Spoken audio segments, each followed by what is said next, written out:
Good Saturday evening. Welcome back to the LTL podcast. It's episode 37, and it is July 22nd, 2023. We have an action-packed show for everybody this evening. We're going to go through the Long Island, accused Long Island serial killer Rex Heuermann, and then we're going to split the show on the back half, and we're going to talk some Bryan Kohberger. And we're going to take phone calls tonight. I plan on trying to stream as long as I can take it this evening. And of course, I could not do it alone. I got my main man in the house. He's hanging out this evening on the panel. I'm going to bring him in. Detective John is on the show. What's up, dude? What's up, brother? Hey, everybody. What's going on, man? Here. Yeah, good stuff. So I figured we'd try something different this evening, where we've done one full show of just, Heuermann, or we've done one show of BK. Let's split it up a little bit tonight. We'll try to do an hour on Heuermann. We'll try to do an hour on BK, and then we'll try to take some calls at the end. I thought that would be a really cool Saturday Night Live segment for the viewers. All right, so let's do this. Yeah, man, let's do this. I'm just going to recognize a few people in the chat really quick. Let's see. I'm just going to say Psycho. I'm going to say Psycho's in the house. Good to see you here. Mindy's here as well. Kelly D is here as well. Jessica's hanging out. And let's see. We got... So if anybody sees the Opinionated Idiot, that's my Twitch account. We are streaming across 3 platforms tonight. We're live on YouTube, we're live on Twitter, and we're live on Twitch. And if you are watching on Twitch, you can find me at Opinionated Idiot. I haven't changed the marketing there on that channel, but I will update it soon. One of my good moderators is in the room too. Chosen Rosen's here. Good to see you over here hanging out tonight, man. I appreciate you being here. Hope everything is well. I hope everything is well, dude. And Somer's in too. Yep. Let's see. We're getting down there. Michelle is here. Good to see you here. Doodlebug is here. We have Brendan in the house as well. Lee is here. Good to see you there as well. Bonnie's here. Lakota's in here. Summer's here. Terry Dean is here. Jell is here. Good to see everybody here. Just a Girl is here. Cleveland, Idaho. Happy to catch the live. Good. So I tried something a little bit different this evening. I dropped the live link. I posted my link at about a half an hour before I went live. I think I want to see if that kind of brings in more people this evening, because I think before people have been missing the live chats. Whoa, we have Candy in the house. Good to see her. Hope everything is well with you as well. And we have a new member, so we're going to recognize the new member. Melissa French has become a member of the channel, and I appreciate you jumping on that. Thank you. All right. So let's get into the main part of the show here. We'll kick this off with a little Rex Heuermann. We'll do a little update here. Let me bring in this article and let me just enlarge it a little bit here so everybody can see a little bit better. So the most recent article here today, published at 12 noon this afternoon: Giglio Beach murders investigators eye potential Rex Heuermann victims in unsolved cases in other states. DJ and I have been talking about this. We had the show the other night where they think that some of this may spawn across into Las Vegas, as we're finding out he either had properties or a timeshare there. There's led to believe that he had some property down in South Carolina. I know there's an investigation going on down there.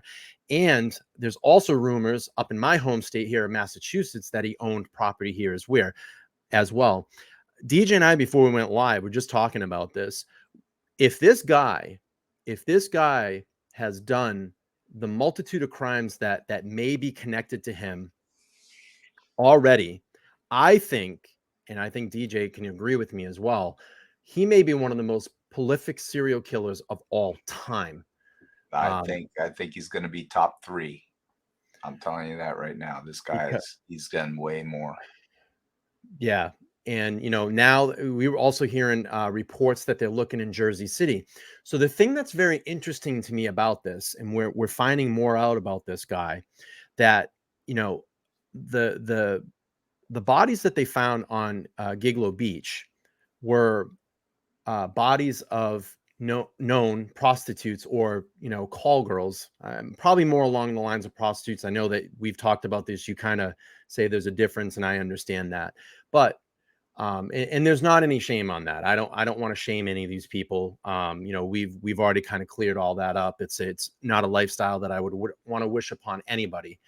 But now finding all this, hearing this information, and finding it about that he owns properties in Las Vegas. We've heard about New Jersey as well. And I said, well, if it was New Jersey, where would they be looking?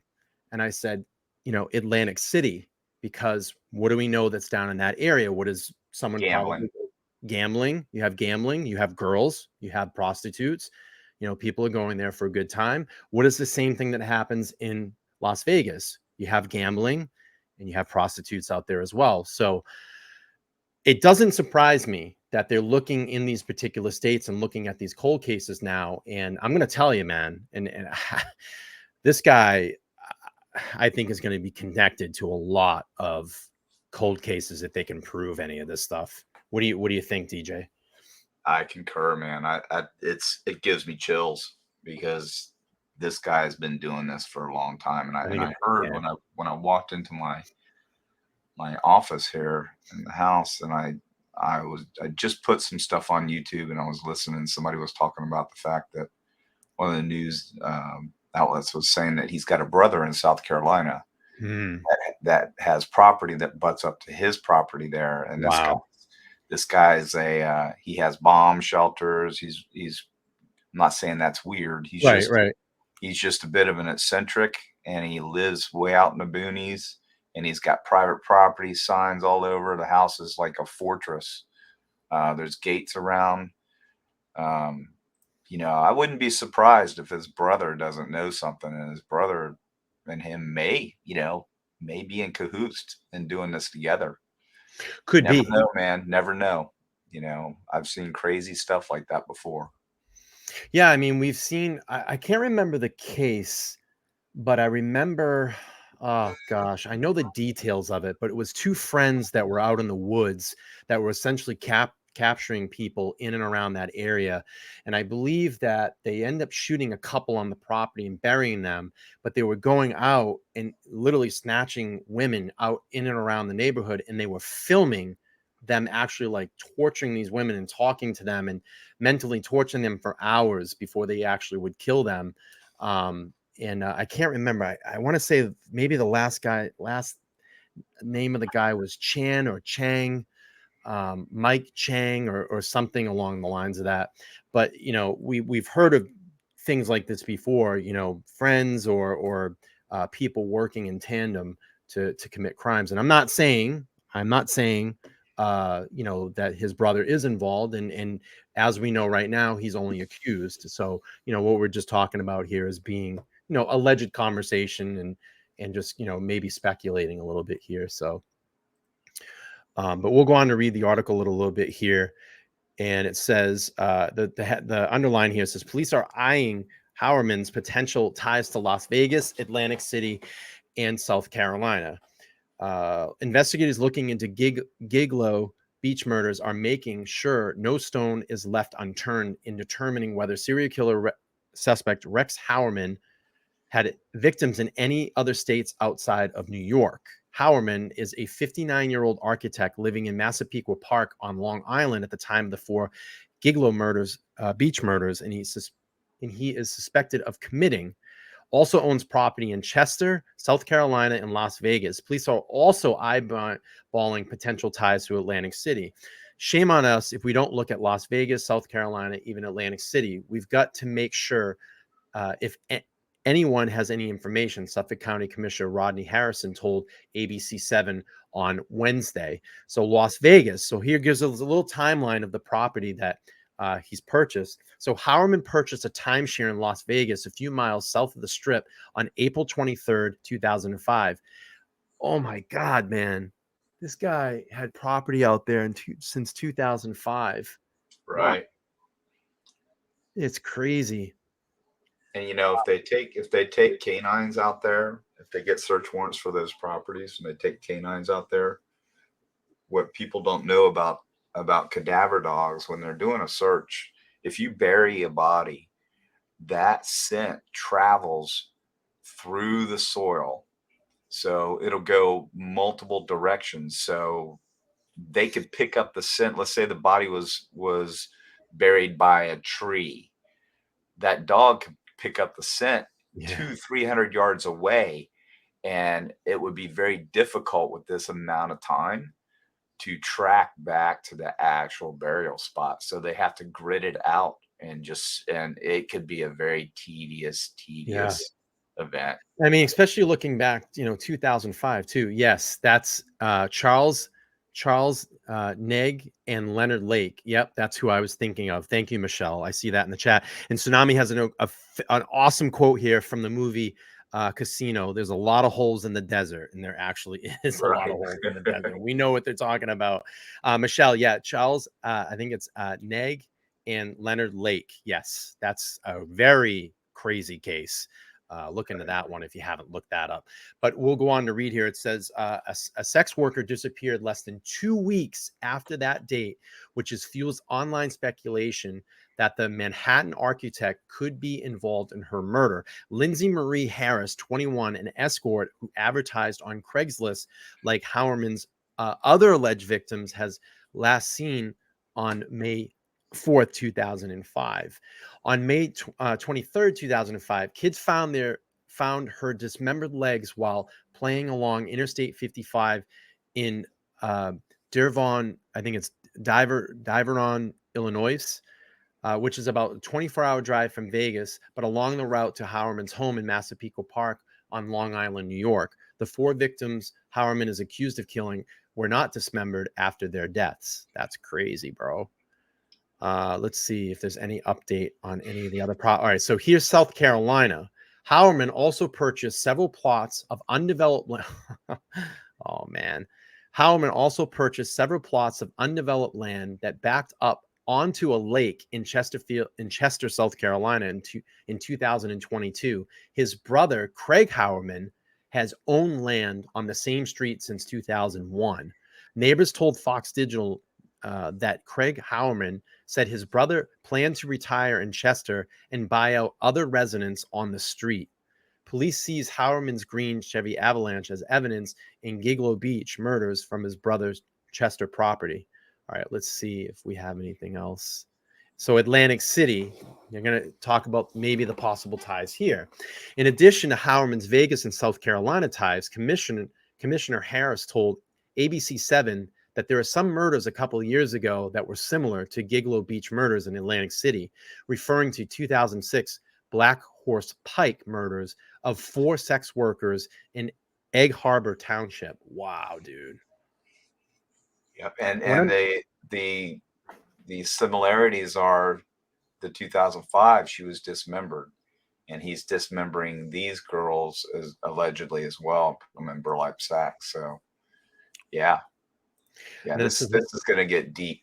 And you know what, this is great, Brian, because we're talking about something else that could be even more interesting than the BK case, in my opinion, because this is a whodunit from way back when. We've got these cases have been open for decades, and now we have a viable suspect. Right. That's awesome. There's a lot to be talked about. Yeah, I mean, this could solve multiple murders and give these families peace, give these communities peace. It's horrible what happened to these people. Absolutely.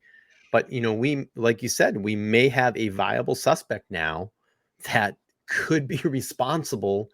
And then we start, the healing process for these families. And what better place to get rid of a body than to take it to your brother's property who has acreage and do it there. Yeah, I'd bet you they're going to wind up getting SWs for his brother's property. You watch. I believe it. I would believe so. So it says what I'm being told is not a connection, but we want to revisit and investigate. Well, wow. Let's see if we have any other. I heard you own property in Massachusetts as well too, but I haven't been able to quite confirm that yet. But I wanted to just bring that article up. You're cutting it out, but I don't know if it's me or not. Or that better? Yeah. Yeah. You kind of locked up there for a minute. Sorry, I'll get the mic up a little closer here. Yeah, so I wanted to just bring that article up to kind of start the show off. And then what I do have here is this is from the Law and Crime Network. It's probably the most recent up into the investigation. We'll play this back and see what they have to say here. I'm standing here with my law enforcement partners in the Gilgo Task Force to announce the indictment of defendant Rex Andrew Heuermann, 59 years of age. Just 1 week after the accused Gilgo Beach serial. So are we getting this guy's name right? I heard Heuermann. I'm saying Heuermann now because I got corrected. I heard Heuermann. That's how I've heard it. I don't know what's proper. We'll just call him Rex. We'll just call him Rex. That's a unique name. Right. Yeah, we'll just call him Rex. All right. Killer is taken into custody. Thank you. The investigation expands beyond New York into multiple other states, where investigators say the killer may have taken more lives. It's the most prudent and normal thing to do. If you have known entities of this person being in these places for extended periods of time. Law and Crime Network sat down with former CIA officer and FBI agent Tracy Walder, who says it's expected that the investigation will stretch beyond Long Island. One thing if they transited the airport, right? We're not going to necessarily be looking into cold cases, but if they spent a degree of time there, that is the normal investigatory thing to do. Now, it might not be the quickest in terms of investigations that are going to take place because they are cold cases. However, I'm very confident saying that I 100% believe that they will most likely be looked into. Not every single one, obviously, but ones that might match this particular serial killer's MO. The accused serial killer is 59-year-old Rex Heuermann, a self-proclaimed Long Island native. Heuermann. That's probably right then. All right. Well, all right. I'll go with Heuermann. All right. Heuermann. All right. That's what I was saying first, and then I got corrected, and you're like, it's wrong. I'm like, Rex Heuermann, I'm an architect. I'm an architectural consultant. I'm a trouble. Right there. Let's put the end of the from the horse's mouth. Right. Let's put the end of the mouth. Right. End of the debate here. Rex Heuermann, a self-proclaimed Long Island native. Rex Heuermann, I'm an architect. I'm an architectural consultant. I'm a troubleshooter. Born and raised on Long Island. A Manhattan-based architect, Heuermann spoke with YouTube reporters just last year, giving cryptic responses about biding his time and his interactions with other people. Right. After all those years, what do you think is the most important qualities a person in your position dealing with the? So rumor is that this interview was actually a setup to gain intelligence on this guy because they had eyes on him for a little while. And I don't know if that's true, but no, I absolutely believe that. You do. Yeah, I believe that. Just like I believe that the two stops, two BK stops were intelligence also. Those were orchestrated 100%. And this was orchestrated because really, why do this interview? Who cares about this, about what the subject is? I mean, it just doesn't make any sense. Right. So I'm with you 100%. I believe they orchestrated it. Yeah. And it'd be crazy if and when this goes to trial, that maybe comes out or something like that. And he was a ham too. Tell me that guy wasn't a ham. He was eating it up. Oh, totally eating it up. Yeah. You must have patience. Talk about when you're smacking with the hammer. I was hoping you would say that. Yeah. Patience, and I don't like to use the word tolerance, but sometimes you have to. But it's the people, how they're all so different, and how you deal with the people, I think, is one of the more interesting. Yeah, I want to pull this up real quick. So Jessica says the DNA expert was great explaining the BK case. We're going to play that video back again tonight because we got a lot of shit in last night's episode. I saw some comments. It was about 50-50. So, there's a lot of people out there that don't think that there's any DNA evidence, that it's all falsehoods and it's all been planted. And I I just don't see that. And just like the expert said, this would have had been a setup that had gone years to figure out how they were going to do all this. And even DJ was saying last night, you would have to have the community in on it, the school in on it, the police in on it, the FBI. It's just, it doesn't make sense. The Pennsylvania State Police. Yeah. I mean, you name it, his father, his mother, the dog. I mean, I don't know who else. And I responded to some of those comments today too. I mean, as you know, I asked one person, well, where'd you get your crystal ball? Because I want one of those. If you're saying that there was no DNA on the bed, on the comforter, how do you know that? How does anybody know this stuff? We don't know yet. I mean, it's like, what are you you're just assuming that the only DNA that they have is what was on the sheath? I can guarantee you that knife sheath itself has DNA all over it, not just the snap. The snap was easily retrieved. Okay, the rest was sent to the lab, and you'll see that they recovered DNA off that sheath itself. Yeah. Let's wait. We'll do the second part of the show then. Yeah, we'll talk about that. Interesting aspects that have come out of this. Just last Thursday, Heuermann was arrested in connection to the Gilgo Beach murders that date back to 2010. In December of that year, investigators recovered multiple sets of remains along the secluded beach in Long Island. Since that time, a total of 11 sets of remains have been recovered in that same area. Wow. These young women went missing between July of 2007 and September of 2010. They were found in December of 2010 by the Suffolk County Police Department, and then there was nothing, absolutely nothing. For the next 13 years, their cases went unsolved until today. Heuermann is now charged in the murders of Melissa Bartholomew, Megan Waterman, and Amber Costello, who were working as escorts at the time of their murders. He's also the prime suspect in the murder of another escort, Maureen Brainerd Barnes.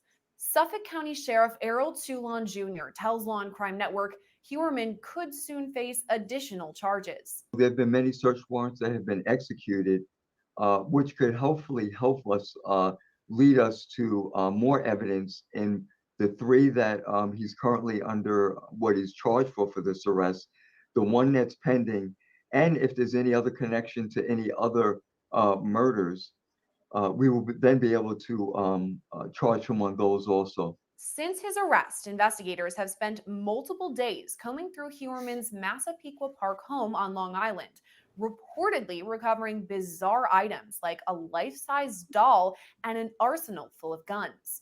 Walter says it's likely taking investigators so long to go through the home because of the large amounts of evidence being cataloged. What I always was looking for, when I issued a search warrant, was anything and everything. And I know that that's the worst answer ever, but that's the truth, because that's the point of a search warrant, right? If you go in saying, I am looking for... Yeah, but, Candy says his house looked like it's falling apart. Of course, because what better way to just blend in, Right. What better way just to say, no one's going to ever look at this house. No one's going to ever pay attention.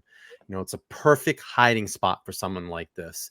I mean, if you look at, even just look at the house in Silence of the Lambs, it just looked like a very ordinary house, Right. That would just be natural to that neighborhood. He's not out overshining anything or overplaying anything. The guy up there in, I think it was Philadelphia quite a few years back that took Amanda Berry, lived in the neighborhood. It just looked like a very normal house that would be in that neighborhood. So, what better way to blend in? Absolutely. BTK. Yeah. BTK. Same thing. Yep. Same thing. Evidence. You are going to miss the 5,000 other clues. Look, they're going to approach the scene, though, very methodically. Right. And they are going to catalog every single thing that they found, as well as the methods upon which they used to collect it. And what you will see is, Hey, Brian, can you hold it for a second there? Yeah. Now, just go back a little bit where you're seeing those crime scene technicians. Why did I know you were going to ask me to stop there? All right. Now, what's different there than what we saw in the Kohberger case? Right. Where they were. And it blew me away that they didn't bag those windows so that the public couldn't see what was going on in the house. Now, the one thing that I immediately picked apart was that, because you know what you're doing by not bagging those windows. I mean, you bag them from the outside, as to not, contaminate any evidence. But they allowed the public to see it, which the defense is going to see, and the defense is going to use that video to against the process, against the case, because there were multiple violations that I saw. These guys are dressed appropriately. You had in the BK case, you had people stepping over what I believe was a body, retrieving evidence, coughing into her arm with no hairnets on, hoodies, from their tie-back suits, not on. You just because you can eliminate yourself as a suspect because of technology does not mean that you should contaminate a crime scene. And that's a problem. I'm telling you right now that the prosecution is going to have to fight uphill battle on that. Yeah. Because I'm telling you, and somebody got on another show when I brought it up. I was very critical of them. Right. And, oh, well, my son's a crime scene tech, and he says they don't really have to do that anymore. Well, that's BS. I'm telling you right now, because there's no possible way that if you went to any IPTM or IACP or any crime scene school, that they would tell you to not exercise. It's no different than if you're a surgeon and you contaminate the sterile field. What happens if you're in scrub?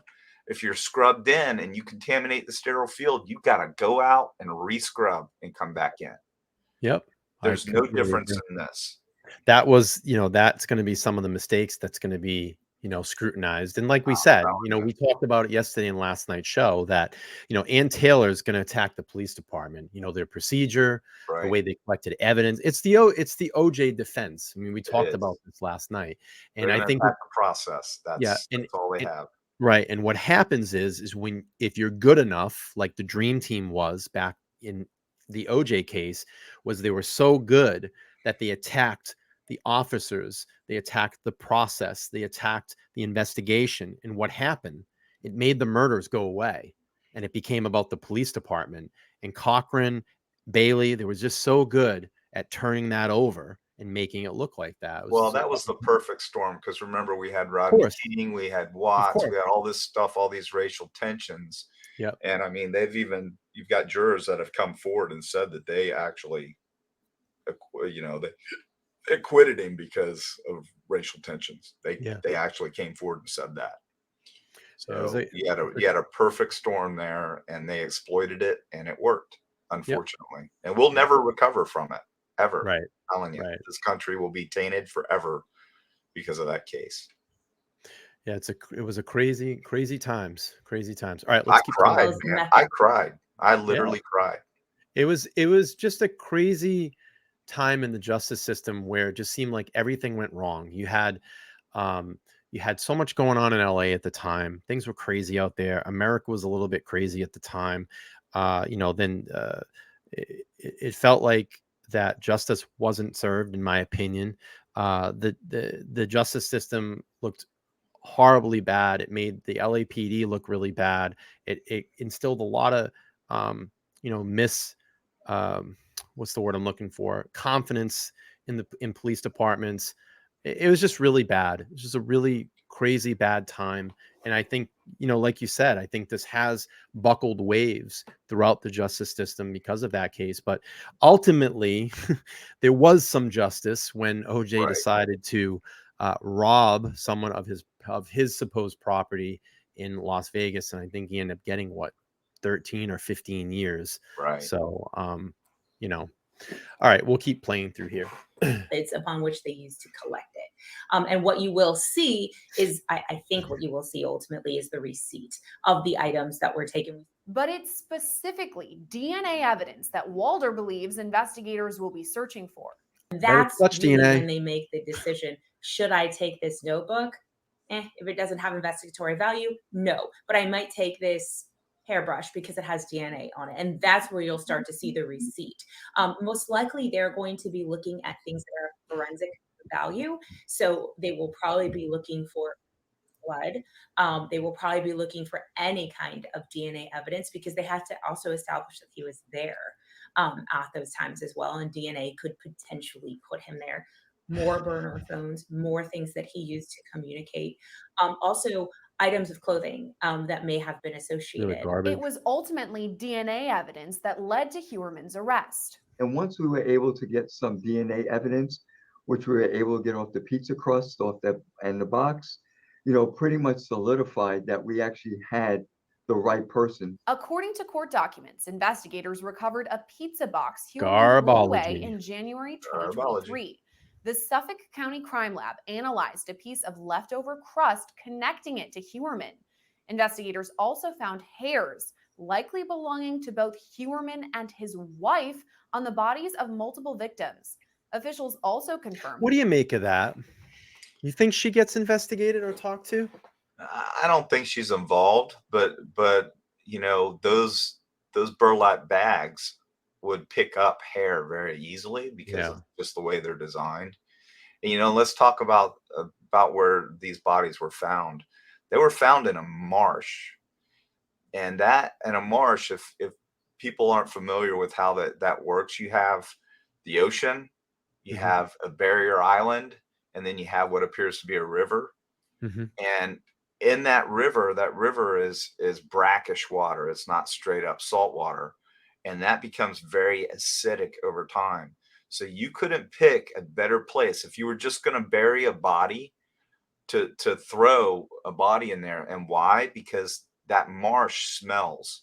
So any odor would cover that smell. Right. It would cover that smell up. Now, the bad thing is that the acid will break the flesh down, yes, but it'll also preserve the bones. It's like if you look at any prehistoric finds, any dinosaur bones, a lot of them are found in marshy areas. And they're totally preserved. So the burlap bag, although it's a porous substrate and it'll, water will flow through it and the flesh will decay, the bones will remain intact. So it may have been a tactful mistake by him when it comes down to it. Yeah. Because look, they preserved. I guarantee you, they didn't get hair off the bodies. They got hair off those bags. Yeah. All right, let's keep playing. His wife was out of the tri-state area when multiple of the murders were committed. Walder says investigators will likely be working to collect DNA from Heuermann's wife, Asa Ellerup, in the Long Island home as well. Part of what I would imagine they're doing too, quite frankly, because yes, her hair was found on the victims. I don't believe that she killed those victims. I think it was transfer, and that her husband had her hair on her and transferred that onto the victims, or if he's really diabolical, planted it there. Here's the thing too, and I want to kind of point this out because we're talking about transfer, and I know that everybody has this big speculation about the knife sheath in the Bryan Kohberger case. Okay, so if this had to have been planted, okay, wouldn't you think that there would be some other transfer DNA from someone that planted it?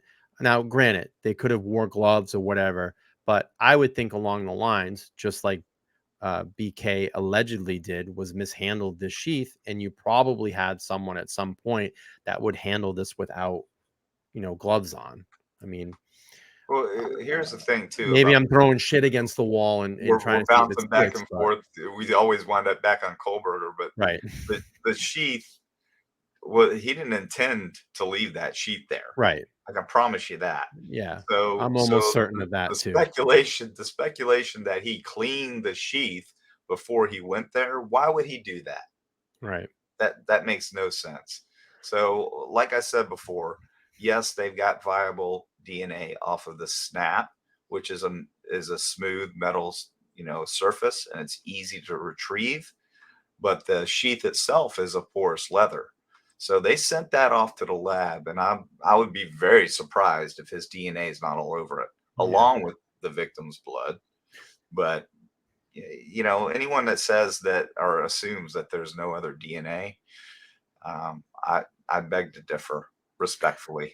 So Summer's saying, am I correct in saying his wife was in Sweden during the summer? They said that at key pivotal points when they think that these murders happened, that his wife wasn't in and around town. So, and then Chosen says 100%, 0% planted, 0% planted. I agree. All I right, do let's think that they will be using that, quite frankly, to exclude her. And her attorneys may also want that, to exclude her from any culpability. Walder says Ellerup has likely already spoken with investigators. Her statement would be taken and would be used ultimately as evidence, what she knew, what she didn't know, how she knew, if she knew anything, and when she knew. And I think most likely she is being represented, by counsel now. That would be the prudent thing for her, because like I said, I think her focus is going to be proving that she didn't know. And I believe that she may have not known, but that's something that she's going to have to prove to investigators, and that she's not an accessory or an accessory after the fact. And so I think that's the focus for her right now. It's also likely some of Ellerup's items are being collected during the investigation, and she probably won't see them anytime soon. She will not be getting that back anytime. I'm trying to say this in a delicate way, anytime soon. It's not that she deserves that. I don't think that she does. But that is not how it works. I would imagine they are going to hold on to all evidence that was collected through trial, if this goes to trial. And so, that could be a year, right? Less than a year. It really depends on what he does. Ultimately, if he pleads, they're going to get those items back a lot sooner. If they are not related to the investigation, she is entitled to get those items back, and she will. I just don't think it's going to be anytime soon, because it all needs to be processed, and it needs to be processed properly. And if they give that back to her too soon, that becomes contaminated, and then it cannot be admissible. Ellerup has since filed for divorce from Heuermann. Law & Crime Network reached out to her attorney for a comment, but have not yet heard back. As searches of the couple's Long Island home continue, investigators out in public record yet. Yeah. So if we found the clerk of the court for that county, go in and look her up if anybody's got time to see and look him up to see if that.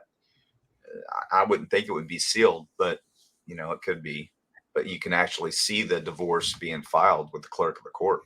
It's right. Public. It's public information. That'd be something cool to see. Yeah. Chester County. What would it be? Irreconcilable differences? Yeah, that's what I said the other day. I wonder if she filed under irreconcilable differences. Jeez, man. South Carolina also issue a search warrant for property owned by Heuermann. A statement from South Carolina officials reads in part, quote, "The Chester County Sheriff's Office has and will continue to work closely with the Federal Bureau of Investigation and Suffolk County law enforcement authorities during this very important and arduous investigation." According to court documents, South Carolina officials notably recovered a Chevrolet Avalanche belonging to Heuermann at that home. So let's just stop this here too. What do we see what do we see? So now everybody can look at another PCA, because here we go about the multiple suspect thing. Okay. Oh, because the way that it said it was suspect vehicle 1. Can you read that second line for me there, DJ? What does it say in quotations? Oh, hereinafter target vehicle 1. Target vehicle 1. Target vehicle 1. Let me, and no one's ever addressed this. I addressed it on another show, and I think it went in one ear and out the other. So when you're doing, we'll use the Kohberger case because we all are familiar. We're doing parallel here tonight. We're kind of running parallel. If everyone remembers, all the vehicles were still parked in front of that house. So in the actual report, you have a vehicle page. Okay. So every vehicle, like Maddie's vehicle, would be victim vehicle number 1. Kaylee's would be victim vehicle number 2, et cetera, et cetera, et cetera. Now, if their vehicles are the only vehicles and BK's vehicle would be S1. So that would be suspect vehicle. Vehicle 1. So this is what people they're hitting on this, and it's kind of ridiculous, because if you saw the actual incident report, not the affidavit, the actual incident report where it lists all the little things like vehicles, things like that in detail, that's what it'll say. You have a vehicle page and you'll have S1 vehicle. So suspect vehicle 1, you'll have victim vehicle 1, victim vehicle 2, victim vehicle 3, victim vehicle 4. That's what people need to understand, and that's why it says, in my opinion, I know because I've written many of these, so that's how it works here. I would suspect that's how it works there. Right. So that makes sense. Right. I'm not doubting. I'm just saying. Yeah. No. I'm saying that for everyone. Right. You know? Yeah. We've heard a lot about that, and a lot of people, oh, it's got to be more than one because it just says suspect vehicle 1. Well, right here, target vehicle 1. Right. Years prior, a witness reported seeing a similar truck near Costello's home in New York before her disappearance. Theoretically, the FBI would gather all of that information from them and then be distributing it out to the other jurisdictions. Now, I don't know how they're going to proceed in this case. I can't, obviously tell you for certain, but typically that would be because Suffolk County is probably quite busy, I would imagine, processing all of this and ensuring that he answers for these charges. My guess would be that they would most likely, I don't want to say pass this off because that's not what they're doing, but delegate that work out to the FBI to help them liaise with all these different law enforcement agencies. As to what items investigators will likely recover in South Carolina, Walter says FBI agents will likely focus on DNA and burner phones. Those burner phones that he had, and he had several that we know of. We know the ones that he used to communicate with the victims, but what other numbers did he call? What other area codes did he call? And so I think that those are going to be the two places where I think they're going to start. Obviously his DNA, clearly, because now we have it, right? Before it was just genealogical, and that's how they were putting the pieces of the puzzle together. So now that's going to be entered into CODIS, right? Because we know before it wasn't in CODIS because he didn't have any arrests in the past that would have mandated that he provided DNA. So that's the first step. That's going to be entered into CODIS. But an investigation like this will take time.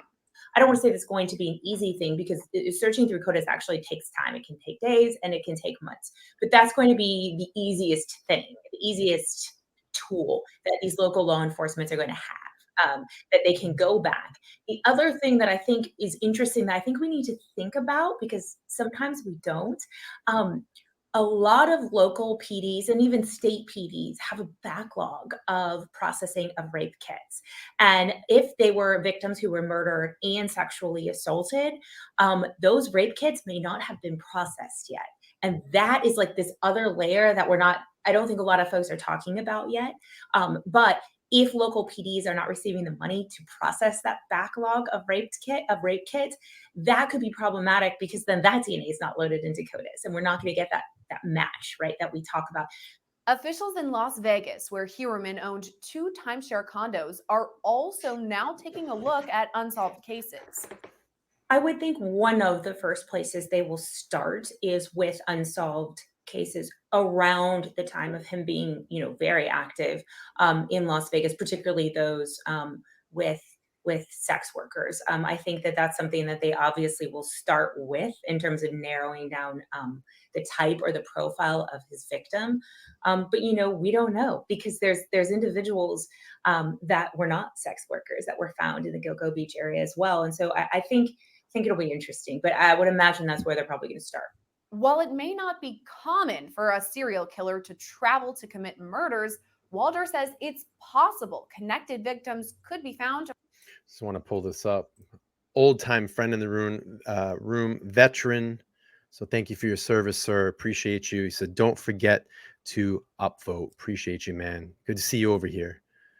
Probably not your cup of tea, but across the country. Good to see you. I think it depends on the means that the serial killer has and the purpose upon which they have to do this traveling. If you look at Gacy, for example, we know that he mostly stayed, in his little area, and it was more crimes of opportunity that he was committing. But we know in terms of other ones, even Bundy traveled, right? The Green River Killer traveled a little bit. And so I don't think it's that unheard of, particularly when he had, this land in South Carolina and this timeshare in Vegas. He had a reason to be there and he had the means to do that. So I don't want to say it's completely common, but I don't want to say it's never happened either. I think it's probably 50-50 in this case. Right now, Heuermann is being held in the Suffolk County Jail without bond. He's pleaded not guilty to all charges and is due back in court on August 1st. All right. So another thing that's been getting put out there is that Heuermann's being compared to the BTK killer, and there's a lot of similarities in that. Brian Enton was reporting the other night. I got a 5-minute video here, and then we're going to transition into Bryan Kohberger. So let's do this here. Let's play this out and see what Enton had to say. Notorious BTK serial killer Dennis Rader is speaking out from prison now, calling Rex Heuermann, quote, a clone of me.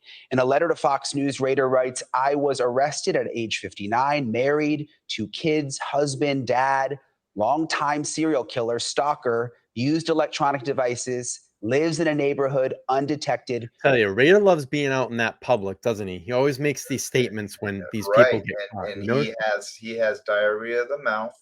Mm-hmm. He loves to hear himself. He was very engaged in the investigation as it was going on, so he's making some very valid points. And I believe that our boy Rex is going to be very similar. I think so too. And he's going to want to talk, and he's going to want to, divulge his psyche, because again, there's no death penalty, so he doesn't have to worry about that. We'll see what Rader had to say. Heuermann was taken down by DNA and electronics. His downfall, much like me. That's what BTK said. Yeah, he goes on to say he predicted many years ago that the Gilgo Beach murderer was someone just like him, and Rader is currently serving a life sentence for ruthlessly killing 10 people in Wichita, Kansas over the course of 17 years. My next guest knows Dennis Rader and the minds of serial killers really like no one else. Dr. Catherine Ramsland is a professor of forensic psychology. Also had connections. She also had connections to Bryan Kohberger, psychology and author of many books, including How to Catch a Killer. And she joins me now. Dr. Ramsland, it's always nice to see you. Thank you for coming on again tonight, especially with this new development that BTK has written this letter. How odd is all this, huh? BTK. Yeah, well, let's see. She documented the BTK killer. She taught Kohberger, and now she's on, a show talking about another possibly prolific serial killer. And I'm not saying that Kohberger is a prolific serial killer. I'm saying it's strange, the parallel that's going on here. It's very ominous.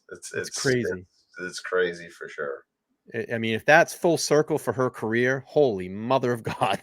I mean, she's getting a career full now of things to talk and write about. Just crazy. Right. Calling the Long Island serial killer a clone of him. I mean, BTK really unlike anyone else with all, you've dealt with him face to face through your studies. I mean, what do you make of this new letter? Doesn't surprise me.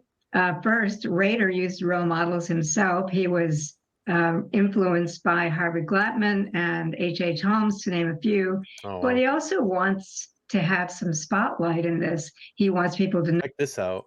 So Jessica said there's a caller that calls into the killing season and sounds just like Rex from his YouTube video. The caller is trying to point the murder on some guy who killed himself. Wow, that's crazy.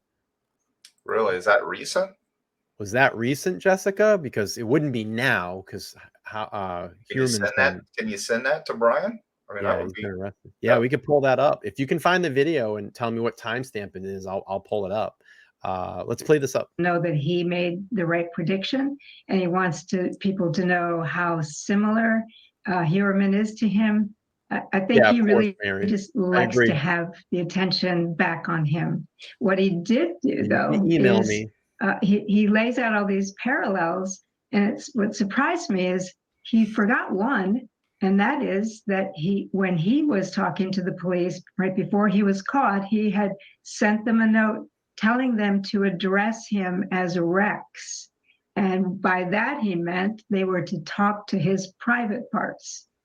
So Rex also is a parallel in this case, a very odd little fact. So Rex is, if I'm following you correctly, and I don't want to say anything out of turn, but Rex is the name that he had for his penis, BTK. Yes.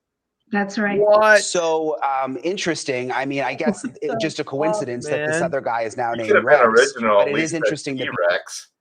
What the fuck, man? How weird is this? T-Rex. I'm Rex. This is T-Rex. Oh my God. So Killing Season was a documentary they made before Rex got caught. Yes, I'll let you know. Oh, I'm not going to be able to play that. Yeah, I'll probably get whacked if I play that. That's crazy. Well, at least if, left that out in this letter. If you do review it, we can talk about it. Yeah, I'll have to look it up. I'll Yeah. definitely have to look it up. Maybe we can play a couple of clips off it or something. I'll figure something out. They're talking about their similarities. Yeah, it kind of surprises me because I think he would. I mean, he told it to me. It's in the book. I'm surprised that he forgot about that. Yeah, very, very strange. I want to ask you, it's interesting, both with BTK and with the Long Island serial killer, they both seem to sort of taunt the victims from what we know, and even taunt the media to an extent. What do you make of that? What do you make of that similarity between the two? I don't have Hulu. Well, there actually are some differences, some pretty significant differences. Rader entered homes of ordinary people to murder them. He wasn't looking for sex workers, which is what Heuermann was doing. He didn't really show disdain for his victims the way Heuermann is doing. So there are some differences. Plus, Rader handed the police the computer disk that got him caught. That's very different from what happened with Heuermann. So to kind of put these similarities out there is a bit disingenuous. He really tripped himself up in a way that was not the case with this Long Island case. Yeah, and you made a good point about BTK wanting attention. I remember with other cases too, he's written letters, and it seems like he tries to find these similarities and sort of remain relevant to a certain extent. Yeah. Is there any chance that, that the Long Island serial killer and BTK could have corresponded, or that they already are, Brian. That he could have been right? Yeah, it's coming, believe me. Oh yeah. Inspired by BTK in some way, do you think? I don't see it. I certainly hadn't heard of any correspondence between them. I think, and Rader would have told me if he had letters from someone like this. I think Rader would like to believe that somebody would copy him, but Heuermann was so different in the kinds of victims he was going after and what he was doing. I don't really see him looking to Rader as his role model. I don't know that he looked to anyone, but we don't even know if he was motivated in the same way. For all we know, he was motivated by anger or a mission to punish sex workers. We don't know what his motivation was, so he might not be as much like Rader as Rader thinks. Thank you for watching. Hey, wow. Brian, if I could, I'd like to respond to Lil Love. Yeah, she said, DJ is the reason why DNA, and she's referring to BK, of course, is the reason why DNA is not found because they haven't done a crime scene before. Okay, well, Moscow didn't handle that crime scene because they immediately asked for help, and Idaho State Police sent the crime lab out there. And it's like here in Florida, we have what's called FDLE, Florida Department of Law Enforcement. So they come out and they handle a lot of your crime scene processing. So Moscow didn't have the experience, the wherewithal, the technology, the equipment, nothing to handle a crime scene of this magnitude. That's why the governor immediately gave them $1 million, and the Idaho State Police got involved. And then I don't know how the call was made to bring the FBI in, but that was done. So, and what's funny is on another show, the chief had made a comment that I thought was very cocky, and I had said, look, he can say what he wants to say, but this is not his investigation anymore. This case is well out of his hands. He's basically a liaison with the media at this point, but he's got the FBI, he's got Idaho State Police, he's got WSU involved, which are, much bigger departments than his. So it's funny because the next day he did this press release saying, and he was pissed. He was like, and let me clear this up. This is our case. we are in control of this case. No way. No way. He was not in control of this case. He was nothing but a fat gathering, report taking agency, but the other entities were handling it. So, excuse me, to answer your question, we don't know. You're assuming that there's the only thing that we know is that there was DNA on the sheet. So to say that there was no other DNA evidence retrieved is it's premature, because we don't know that. We don't know.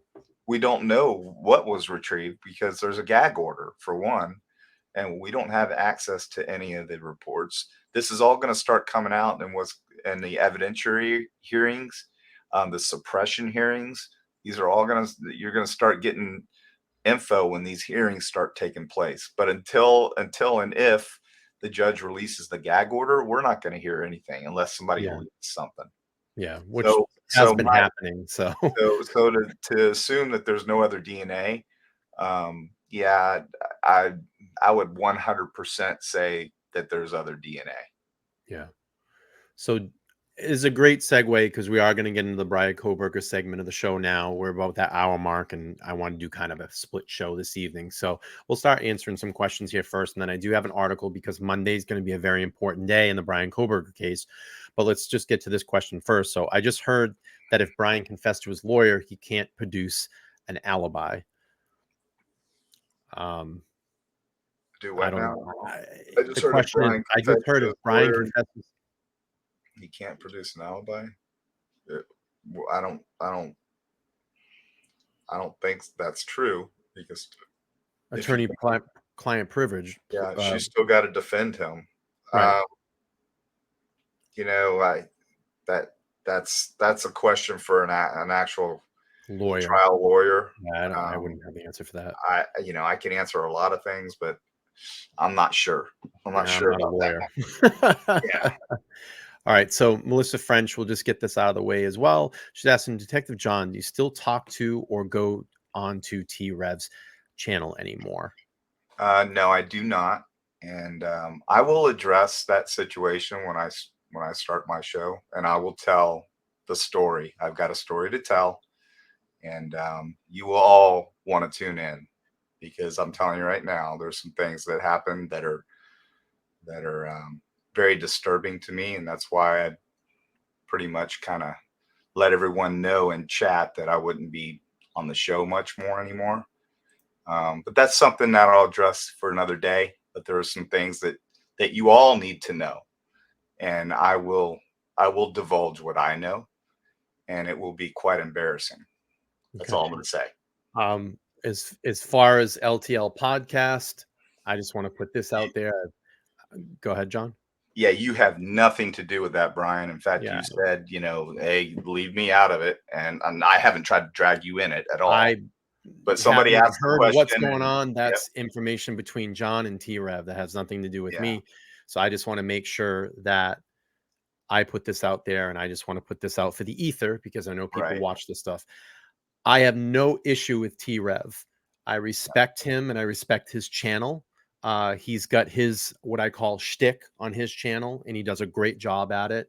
Obviously, he's doing something right. He's killing the algorithm, and I have nothing but respect for him. I've had some conversations back and forth on Twitter with him, just tweeting at each other, and that's as far as I've ever talked to him. I have gone into his chat before. I've dropped him couple super chats here and there, but I have no issue with him. Whatever's proceeded before John started joining my panel is their business. So and his subscribers are for the most part great people. I mean, they're all, they're on the same page as we are.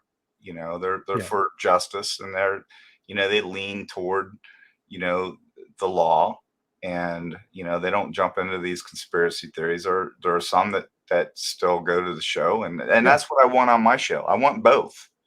And I want to have healthy debate, like we have healthy debate here, and it's going to be fun. And you're going to be on panel with me. I'm going to be on panel with you, and we're going to attack this from different angles, and it's going to be a lot of fun. So everybody, stay tuned. Bryan's going to grow tremendously. I love his content. I love his character. I love his integrity, and his demeanor is just perfect. He's very well spoken. You know, he's articulate. He's got the whole package. So thank you. yeah, man. And I gravitate toward people like that, and I'm not saying anything bad about T-Rev, but Sure. there are some things, there's a reason why I'm not Sure participating in his show anymore.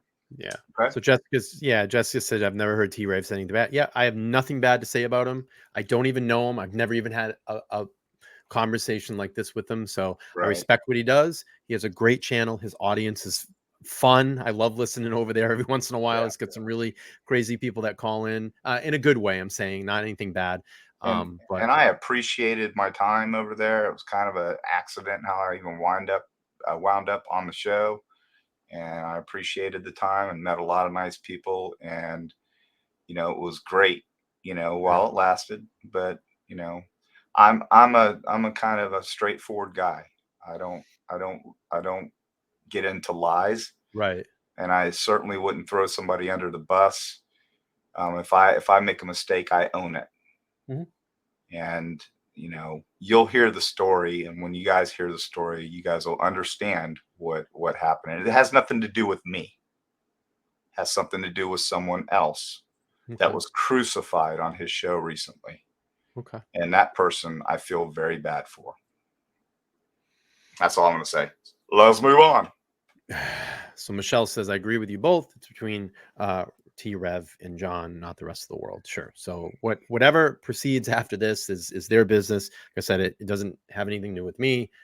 Like I said, I don't know T-Rev in any personal way, but I respect him on the platform. He's obviously a great creator because he's killing it over there, and well deserved. So we'll move on from that. I don't want to get too much more into that. It's not really my business, and it's not really for the world to.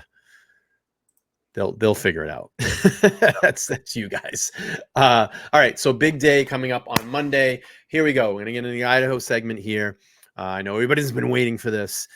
So Idaho murder update. Bryan Kohberger may release new details about an alibi. I don't think so. It's just my opinion. I'm going to say, don't hold your breath on Monday, people. Don't hold your breath. I think he's going to stand in silence. Which is going to create a whole nother conundrum things in this case. But we'll see what the article says. So Bryan Kohberger could reveal new details about his alibi on Monday. We know the background here. So at the time, Kohberger was a graduate student. We have all this. He said that he was eager to be exonerated. Kohberger was charged. There's more history that we know. Let's see. Are we getting into any other? Monday is the deadline for Kohberger's legal team to file an alibi. The first deadline for the alibi was in June, but Kohberger's public defender, Ann Taylor, requests the deadline to be extended on the account of not having enough time to review the evidence provided by the prosecution. According to the report by CBS News, Taylor said the evidence includes thousands of pages of discovery, thousands of photographs, and hundreds of hours of recording. I would say that's probably a lot of evidence in this case. Wouldn't you say, Detective John? Yeah. So all the people that say in the comments from like last night, oh, they don't have anything on this guy. Even Ann Taylor can't even get through all of it. There's so much of it. Right. There's no way that this trial is going to go in October. I don't think so. And she's the reason why she said that was to protect his, obviously his right to a speedy trial. But the way that she did it, to me, it was kind of like sending a message to the public, because this is such a public case, that, you know what, we got this. My client's innocent. So we'll be able to go to trial in October, no problem, because, my client's going to be exonerated. And that's just kind of like, just feeding crumbs to all of us, and like I said, she's doing a great job, and, with public opinion. So there's many people out there that think he's innocent. I'm not one of them. A lot of people out there that think he's innocent, and I get attacked in my comments all the time. And this is a thing that I want to make sure that everybody understands. I'm going to back this article out for a second. Let me break it down for all you guys. All right. I'm going to be very transparent. I've been very transparent on my podcast, and I have every single right to feel this way because it's my First Amendment right. And I can feel this way because I am my own human being. Okay. So this is my platform. I'm going to tell you right now. Okay. I think that the evidence is very strong in the Bryan Kohberger case against Bryan Kohberger. I feel that way. I've read through months of these documents. I've connected a lot of these dots with myself and some amazing panel members that have joined on this panel. Okay. It's led me to believe that the evidence is very strong against him. But with that being said, and I don't know why everybody doesn't understand this, that Bryan Kohberger, as of right now, can you read the words coming out of my mouth? Another good famous quote from a movie. Right now, Bryan Kohberger is innocent until proven guilty, and he will get his due process the day if and when this goes to trial. Okay. And like I said, someone was challenging me about the evidence. If the evidence points during the presentation of the trial and it points out that Bryan Kohberger did not do this and he is exonerated, then we got a lot of work to do still. We need to go out there and find out who did this. Right. So I want to make it very clear. I can have an opinion based on the facts, based on the evidence in this case, that I feel like it's a very strong case against him. I'm not saying that he's convicted guilty. I'm not saying he's guilty, but I'm saying the evidence is strong. Okay. But I just want everybody to understand that. And we're going to go through the trial if it gets to trial.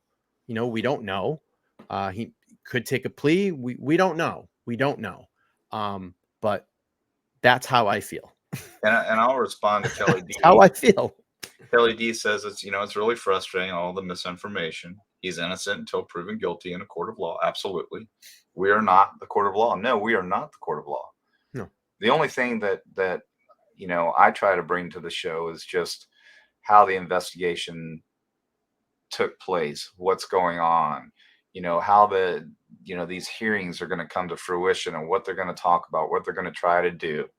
But it's like Bryan just, eloquently said, we all have the right to feel how we feel. It doesn't change the fact that, in the United States, you are innocent until proven guilty. 100%. That doesn't change my feeling that he's innocent until proven guilty, because that's a fact, period. Now, do I believe, based on my experience, knowing I know, I think I'm a little more qualified than a lot of people to opine that this guy is more than likely guilty? Yeah. But that doesn't change the fact that he's got the right to due process.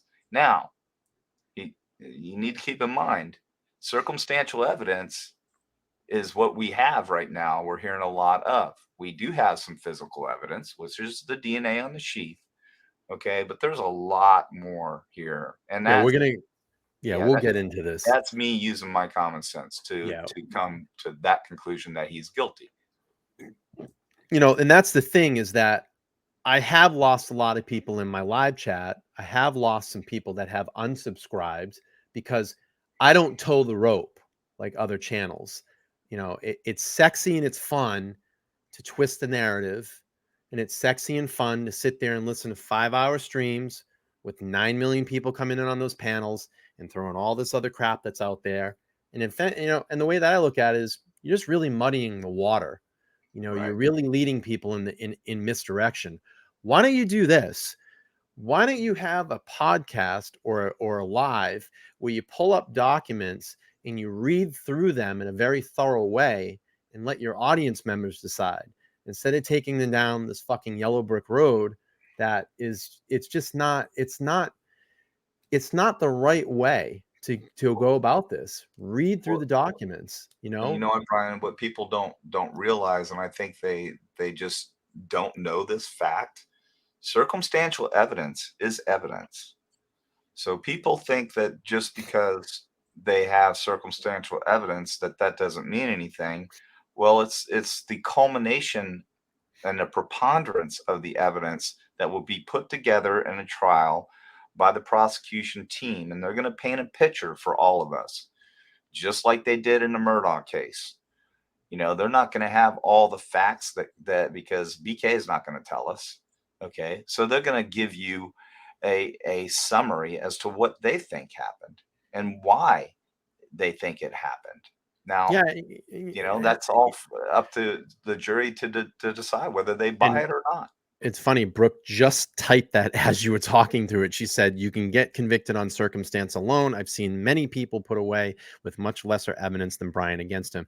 And the thing that I'm getting tired of, and we're still seeing this stuff, is there's streams out there still involving Brent Kopaka.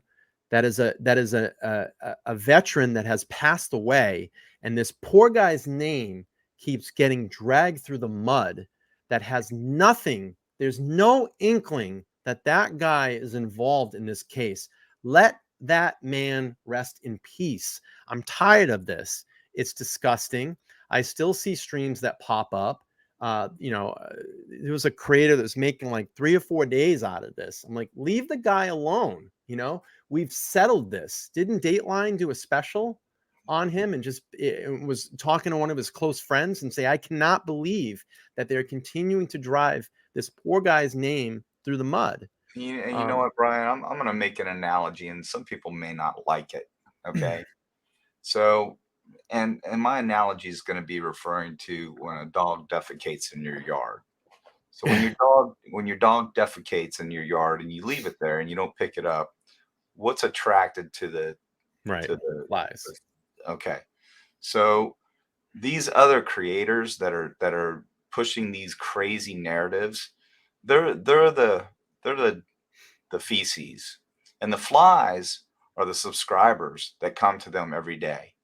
And that's how I look at them. And I'm sorry, I'm saying it. I don't care. I don't care what any of you think. When I do my show, I'm going to go after every comment they say. Here it comes. I'm going to go after them, and I'm going to call them out. We're going to talk about it. I'm going to have mods bring me information that they hear throughout the day, and we are going to speak the truth. We're going to eat them alive. Yeah.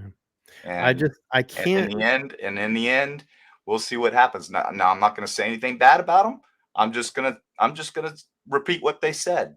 I just and then can't. I'm going to answer questions. Yeah, I can't get behind something, and I've talked about this before, that I cannot say things, and I cannot believe in things here on this podcast if I cannot lay my head down at night and feel good about it.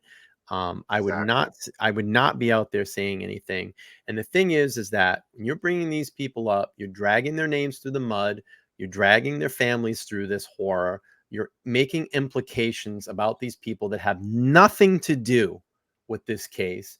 And also, and I've talked about this before when Laura was on the panel, when Laura was on a couple of my panels way back months ago, when the Gonzalez family was getting attacked because he was out in the limelight and he was trying to get on every news station. Well, God damn it. If my daughter and her best friend was murdered as well on the same night, I would be out there fighting for my daughter and her best friend as well, too. You're damn right. I'd be on every show talking about this from here to Timbuktu. Of course I would. I would be out there fighting for her name to make sure that this person or people or whatever did this and they're put away and they don't ever see daylight ever again. Of course, if I was that father, of course I would be out there doing every show to get this out there into the national and world attention. Absolutely. 100%. There's nothing wrong with a family or a father or a mother, a brother getting out and being public and sticking up for their deceased, relative or daughter. There's nothing wrong with that. And these creators vilified them, and people that come into the chat and say all these nasty things about this family. Oh, he talks too much. Oh, he just wants airtime. Well, you goddamn right. I'd want airtime too if my daughter was brutally murdered. If that was my daughter, he was mild. If one of those victims were my daughter, I'd be in the news. I can tell you that much. I'm sorry. I mean, it's just I don't get it. But I've lived my life. If that was my daughter, somebody would be paying. I just don't get it. I don't get it. What it is with people. I think that there's just people out there that just like to fight these narratives and stir people up and stir things up. You know, they're shit stirrers. You know what? It's kind of like you've always seen a kid that wants attention, and he does things, or she does things to get attention, and they'll say things and they'll do things, and it's like these people or the trolls are just seeking attention. But what are they getting for that attention? They're getting unethical clicks, and they're getting paid. How would you feel if people were saying that about your family? That's the way that you have to look at, I look at it that way. But the problem is that there's a huge disconnect, because the disconnect is I'm behind a computer screen. We call them what? We used to call them telephone tough guys, but now they're what? Keyboard tough guys. Keyboard warriors. And because girls. There's no real accountability. And that's what I said. If you were standing in front of Steve Gonzalez's face, would you say that to his face? I'm going to tell you right now, 100% they would never say it, because you know why? They'd get punched. They'd get punched. Right. They'd get punched. It's just it's comical. Sometimes I'll just go over and I'll laugh. I'll just laugh. I spit a drink out the other day. I was laughing so hard. So let's recognize this 20. Lou, thank you so much. He says, Detective John, keeping it real. We appreciate you. Thank you, Lou. Yeah, man. All right, let's pull up this article a little bit here. We'll get through this. And then we have some new footage of the King Road house, courtesy of JLR. And I do want to play that. It's the most current footage. You know what? I got to say this, and I'm going to put this out there. I think JRL is a hardworking creator. I think he gets a lot of shit from other creators and from viewers and stuff. But I give him tremendous credit, because you know why? He's the type of person, he's a go-getter. He's been out in the field. I mean, he traveled from Spokane, Washington to Idaho, and he was just in Alabama the other day covering the Carly Russell case. So if you got to give that guy a lot of credit. I don't have the ability to get out there and do that. I wish I did. He's tenacious, man. I love him. He's a go-getter, tenacious, bro. Man. And he might be a little wacky or funny or goofy, a little weird. I don't think he's wacky or funny. I think he's genuinely, he's just he doesn't give bullshit. I mean, he doesn't give bullshit. He wears his hat a little crooked, but yeah, I wear my hat a little crooked sometimes. That's his shtick, but he's boots on the ground. He's boots on the ground. I give the man tons of props. 100%. Really do. 100%. And if he ever watches this and wanted to come on LTL podcast, I'd invite him in 2 seconds. He can come over and hang out. We'd love to hear his story. Absolutely. All right, let's pull up the rest of this article and see what we got. So it says on Monday, Kohberger's legal team could file an alibi that would include Kohberger's whereabouts during the murders and any corroborating facts. However, he could not file a response at all, or his legal team could again request more time. DJ, what do you think is going to happen? Do you think they're going to file, or they're going to request more time? I don't think they're going to have an alibi. I'm going to tell you that right now. I just don't see it. They're going to request more time, and they're probably going to get it, because Judge he's very fair, and you've heard me say it before, he's a constitutionalist. And again, that's not a bad word, everyone. That just means that he's a little more, in my opinion, he probably leans a little more to the defense. I don't know what, we'd have to look up what he was before. Was he a defense attorney? Was he a prosecuting attorney? What was he? He might have been a little of both, but what did he spend most of his time doing? So I think he's a constitutionalist, so that leads me to believe he might have been a defense attorney, and he's gonna give them some leeway, and rightfully so, because this case, there's a lot of eyes on this case, and it's like you pointed out yesterday. If they don't, then it's going to be hell. There's going to be appeals, and there's no reason why he shouldn't give them a little more time. Give them more time. There's a plethora of evidence that has to be reviewed, but and the bottom line here is they want that cast report. They want it. Okay. And that's, and I think they want to see that grand jury testimony. They want to see the grand jury testimony, but that cast report is what they're going to build their alibi around. Yeah. And that cast report is probably going to be one of the last things they get. So let's look here. So a little bio on John C. Judge has been in Latah County Magistrate since October 2008. Prior to his appointment to the bench, he enjoyed private practice in Moscow for 24 years with Landeck, Westberg, Judge, and Graham. He graduated from University of Idaho College in 1984 and has been active throughout his career in speaking law students, serving organizations devoted to administration of justice, ethics, the rule of law, including 2 terms as president of the Ray Nichols American Inn of Court. He currently serves in Idaho State Tribal Court Forum and Idaho Supreme Court Guardianship Conservatorship Committee and Magistrate Standards of Foreign Practice Committee, the Child Support Guidelines Committee, and District Magistrate Commission. Judge loves his work and family and life. He is not when he's not working, he's playing outside. He's appointed to serve the adjacent member of Judicial Council in July of 2016. So that's all right. That kind of answers my question. Sure. You know, so he was a defense attorney, but he was probably a civil attorney. He was probably a divorce attorney because he's part of the Child Support Guidelines reviews. So that's telling me that he was more than likely heavy in the divorce end of it. And but he's also a defense attorney.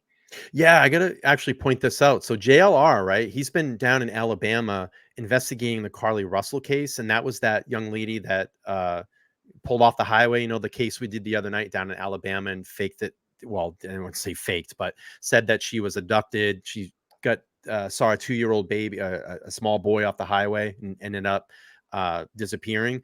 So JRL actually went down there. And he went to the highway and went through that area. He went up into the woods and found this tunnel that you could get from where she stopped to get into the woods and get up on actually a hill embankment and look down over the highway. And then her house was literally, he said, 2 miles north of that. So it's leading me to believe she knew what she was doing, allegedly. And he said, I find it interesting because she had a bathrobe with her, she had toilet paper, and she had food. So he's saying that she probably camped out in those woods and just walked back home after. Really good stuff. That was some really great videos. Yeah. Yeah. He's boots on the ground for sure. He's doing way more than the mainstream media, in my opinion. Yeah. Yeah. It's really good stuff. All right. So again, I think come Monday, I don't think there's going to be any alibi. I don't think they're going to put in any type of motion. I think there's going to be some requests for more time. And I think DJ probably agrees with that as well, too. Yeah, I 100% agree with it. All right, let's pull up JLR. He's got the most recent update on the Moscow, Idaho King Road home. This is the most recent video that I've seen. I haven't seen any others. And let's see what he has to say here.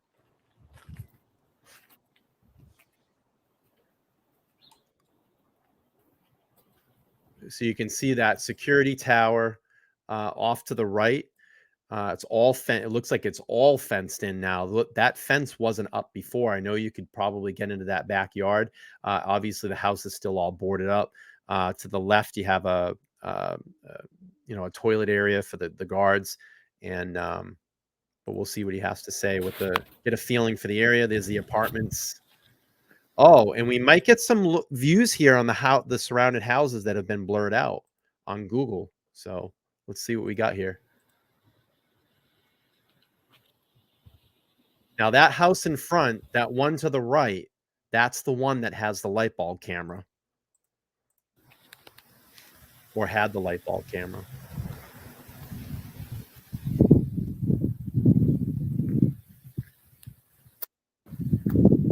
Oh, look at the shrine.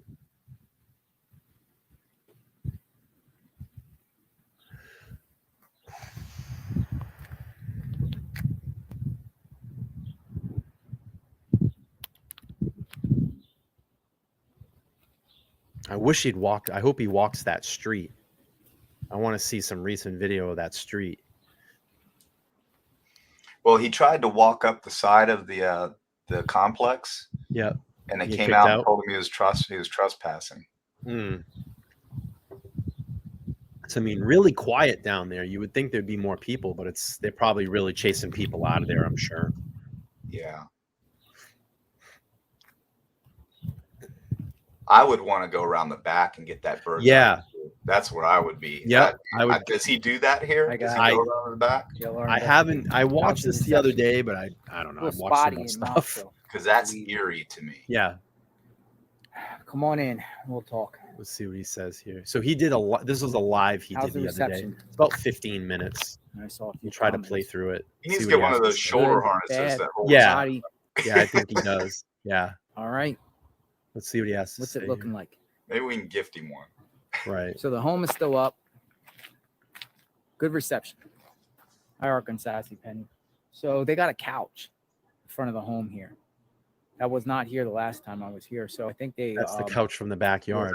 That's the one on the back porch. Yeah. Of this demolition. No, the demolition got delayed. But this is what the scene of the house looks like. We're talking 7 months later. He goes back to Linda Lane and finds more camera positions too. We're gonna watch that. Okay. So we'll see. Oh, he is gonna walk up 7 that road. months later. You see how the trees full in? Trees are full. Yeah, the wintertime there wasn't the foliage on the trees. Everyone. So you could see through it real easy. It's the Moscow, Idaho home. Got the fencing up. Boots on the ground. Good stuff, JLR. Good stuff. Boarded house still. Still got boards. Still got that satellite dish up there. Yeah, that'll stay forever until that house gets torn down. All right, this is what everybody wants to see. That back area of the house. My favorite channel since November 2022. Thank you. Who said that? Cagney. Look at that. So it looks like all that stuff. She didn't even have that was out there before on her sliders. What's that? She didn't have curtains or blinds on her sliders at all. Remember in the beginning when they were showing footage from back there and she had her sign up? I mean, it was wide open. Right. I mean, that's just my favorite channel since November 2022. Thank you. Who said that? Cagney.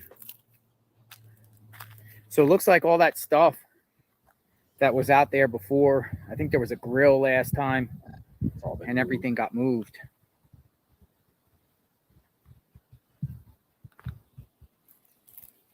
They still got the crime scene tape around.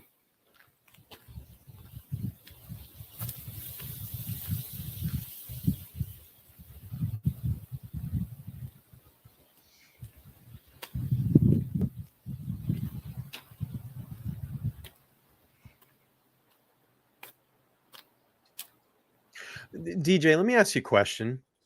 If you were there, you know, as much time as you've put into really studying this and going over it, and you had the opportunity to stand in front of that house, what do you think what you would feel? You know, what would you feel in that moment driving up that, and driving up King and then turning and seeing that house for the first time? You mean not knowing that anything happened there just in general, or you mean post? No, I'm saying now that we know what happened, seeing that house the way it is now. Let's just say you have a ticket to fly there tomorrow. Someone's going to take you up to the house so you can see it. You turn that corner and see that house for the first time. You know, what is your reaction? The honest answer, and if anyone would say that they wouldn't honestly feel the same way, you go to a dark place. Yeah. Okay. So you take yourself to a place that you're not comfortable with, which would be as a person that's surveilling. You know, a lot of people, they misuse the word stalking. And here's what a lot of people don't know. You're not stalking, or you're not being stalked until you know, in a court of law, until you know you are being stalked. So if he was in everyone's mind actually stalking one of the girls or the girls, really he's just surveilling them because they have no idea that they're being watched. You're not being stalked until you know you're being watched. I know that sounds ridiculous, but that's just the technical part of the law. But you have to put yourself in a dark place. So I would put myself in his shoes. I would be that deviant that is, perverted, thinking about, whatever. I don't know if this was sexually driven. We don't know. We don't know what it was. I would suspect that he was infatuated, or, he could have just had an encounter with one or both of the girls, and maybe they weren't nice to him. Maybe something happened that we don't know about. Maybe there was a digital footprint of a conversation where he might have went into, and I'm hypothetically speaking here. I'm just saying, you asked me what I would think and where I would go.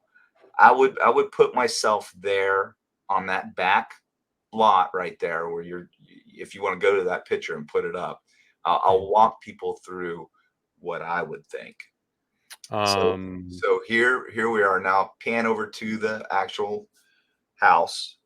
Now remember, this foliage isn't here. Those leaves aren't there. It's wintertime. It's 28 degrees the night that this happened. So you perch yourself in that lot and you look through those sliders and you've got a pretty clear view of Kaylee's room. Her bed's right there. The dog's right there. You can sit there and do, again, I don't want to offend anybody, or, if you're a sexual, if you're into that stuff, you're sitting there and you're doing your deed. You're doing the most horrible thing that you can imagine somebody would do. Okay. But you've got a bird's eye view right here. You are almost at eye level right there. You can park your car right there and sit and watch for hours. So that's where I would bring myself, and I would try to figure out what was going through his mind. I would close my eyes, and my assumption is that, he accosted one of the girls, put a knife to her throat, took her upstairs. They wound up in the same room. Dog was locked up, and I don't believe he went there to kill 4 people. I don't believe that. I believe that there was an encounter coming down from the rooms. But we're going to know this, and a lot of people don't understand this either. We're going to know who was killed first, and the reason why we're going to know that is the DNA transfer, the blood transfer. So if he stabbed, alert here, if he stabbed Kaylee first, okay, and then Maddie started fighting, or vice versa, and he stabbed Maddie, then he's going to have a transfer of Kaylee's blood DNA into the wounds of Maddie. Okay. Then if he goes downstairs and he has the 2 of their DNA and Ethan and Xana, then we know that those 2 were killed after the girls upstairs. So that theory of who was killed first will be answered. I promise you. Right. Yeah. So I don't know if that answered your question, Bryan. Yeah, I think for you just me, kind of put yourself in a dark place. Yeah, I think for me, I think I would be extremely emotional. I'm gonna be honest with you. I probably would cry. Right. Because of all the, just knowing everything. Like I've said before, I need to know what happened. Like I need to know what happened. I'm so vested in this to find justice for these individuals. Like I need to know what happened. And I think I would be, emotional. I think my heart would probably race. And then I would go to a place just like DJ said, you would put yourself as crazy it sounds and probably as sick as it sounds, you would have to try to put yourself into that mode of how could this have happened if I was an individual that did this? Let's look at the area. Right. Let's look at the area. Let's surveil the area.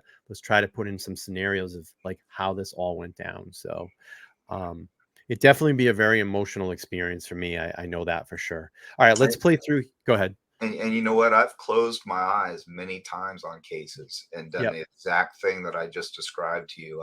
I and it's an uncomfortable place to go. Sure. But, some people have a good imagination. I have a great imagination. So I'm in the process of writing a book, and it's about a serial killer.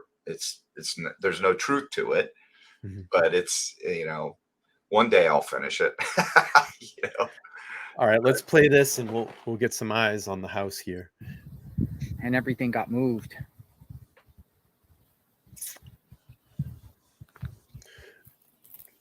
We still got the crime scene tape.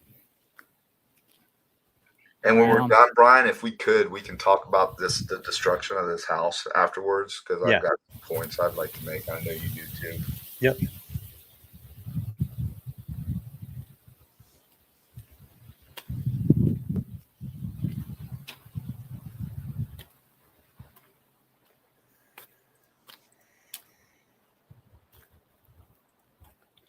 Look how shaded in the trees it looks, right? You can't even see the home in the summertime. Like it literally blends into the mountain or the hill. We'll call it a hill. We'll call it a mountain. I'm going to give you guys a summertime perspective.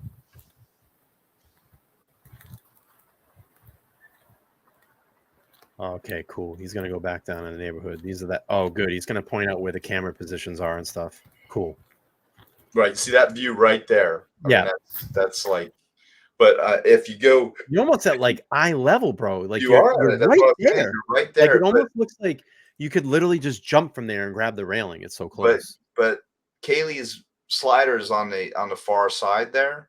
But if you pan back, you can't really see anything because of the foliage. But in the wintertime, you would have a direct view of her bedroom. Yeah, it's crazy. And for the life of me, I hope that she wasn't that naive. Yeah. But I think she was. And unfortunately, kids are today. Yeah. Let's see. He's going to go back down there. I want to see houses in the neighborhood that he's probably going to point out where camera positions were. I've actually reached out to Einan Harsh, but he didn't want to talk, or he was like, I charge $200 an hour for interviews. I think he was being sarcastic. That guy's a joke. Yeah, that guy's a joke. Absolute tool. Yeah. I wouldn't waste my breath. I wouldn't give him any time. JLR, don't waste your time with that. So tool. A lot of people are wondering what was my purpose in Idaho. So I will say that I've been doing work here. I was with the film crew all day. That will come out. He's probably in Netflix series. He's going to be in the Netflix. He's going to be in the Netflix series, I bet you. Good for him. If he is, right. That's great. That is good. He's worked hard. He gets out there and he tracks this stuff down and comes up with some really good things. And I hope that someday I have the ability to take, my kind of show on the road like he does and really go out to these particular areas. And you know what? I don't know about the man's past. I don't really care. Right. I mean, people have to overcome things sometimes, and I give him credit. If he has a past, that's none of my business. I don't even know anything about his past. I don't really care. But people have mentioned that he was in prison. But hey, it looks like he's turned his life around now. Yeah, I mean, he's made something out of himself. He's not laying around sucking on a government tit.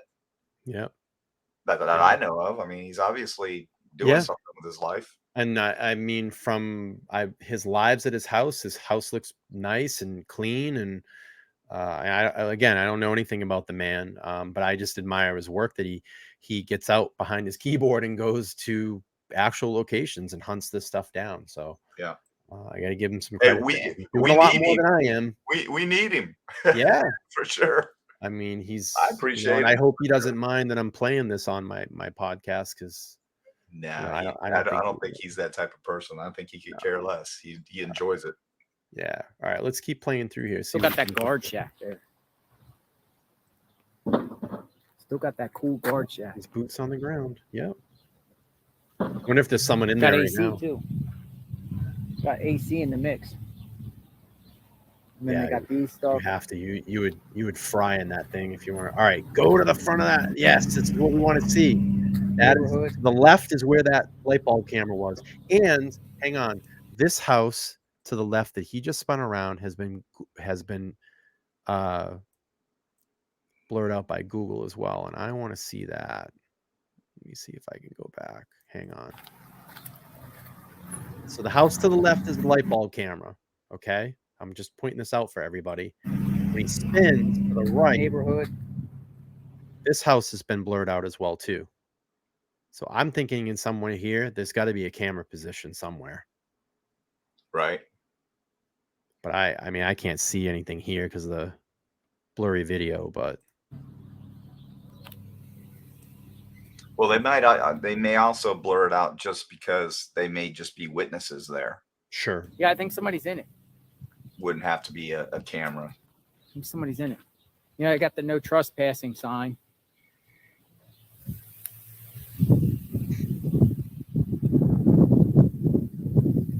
Oh, did you guys know that Linda Lane? Let me go up here a minute. Go around the other end. I want to show you about that Linda Lane. You see where he's standing right there? So, Brian? Okay, in the beginning of the case, I don't know if anyone remembers it, but I couldn't find it anywhere. Investigators were right there, and there were skid marks right there. Yeah. I don't know if anybody remembers that, and I don't know if it's relevant or not, but there were skid marks right there.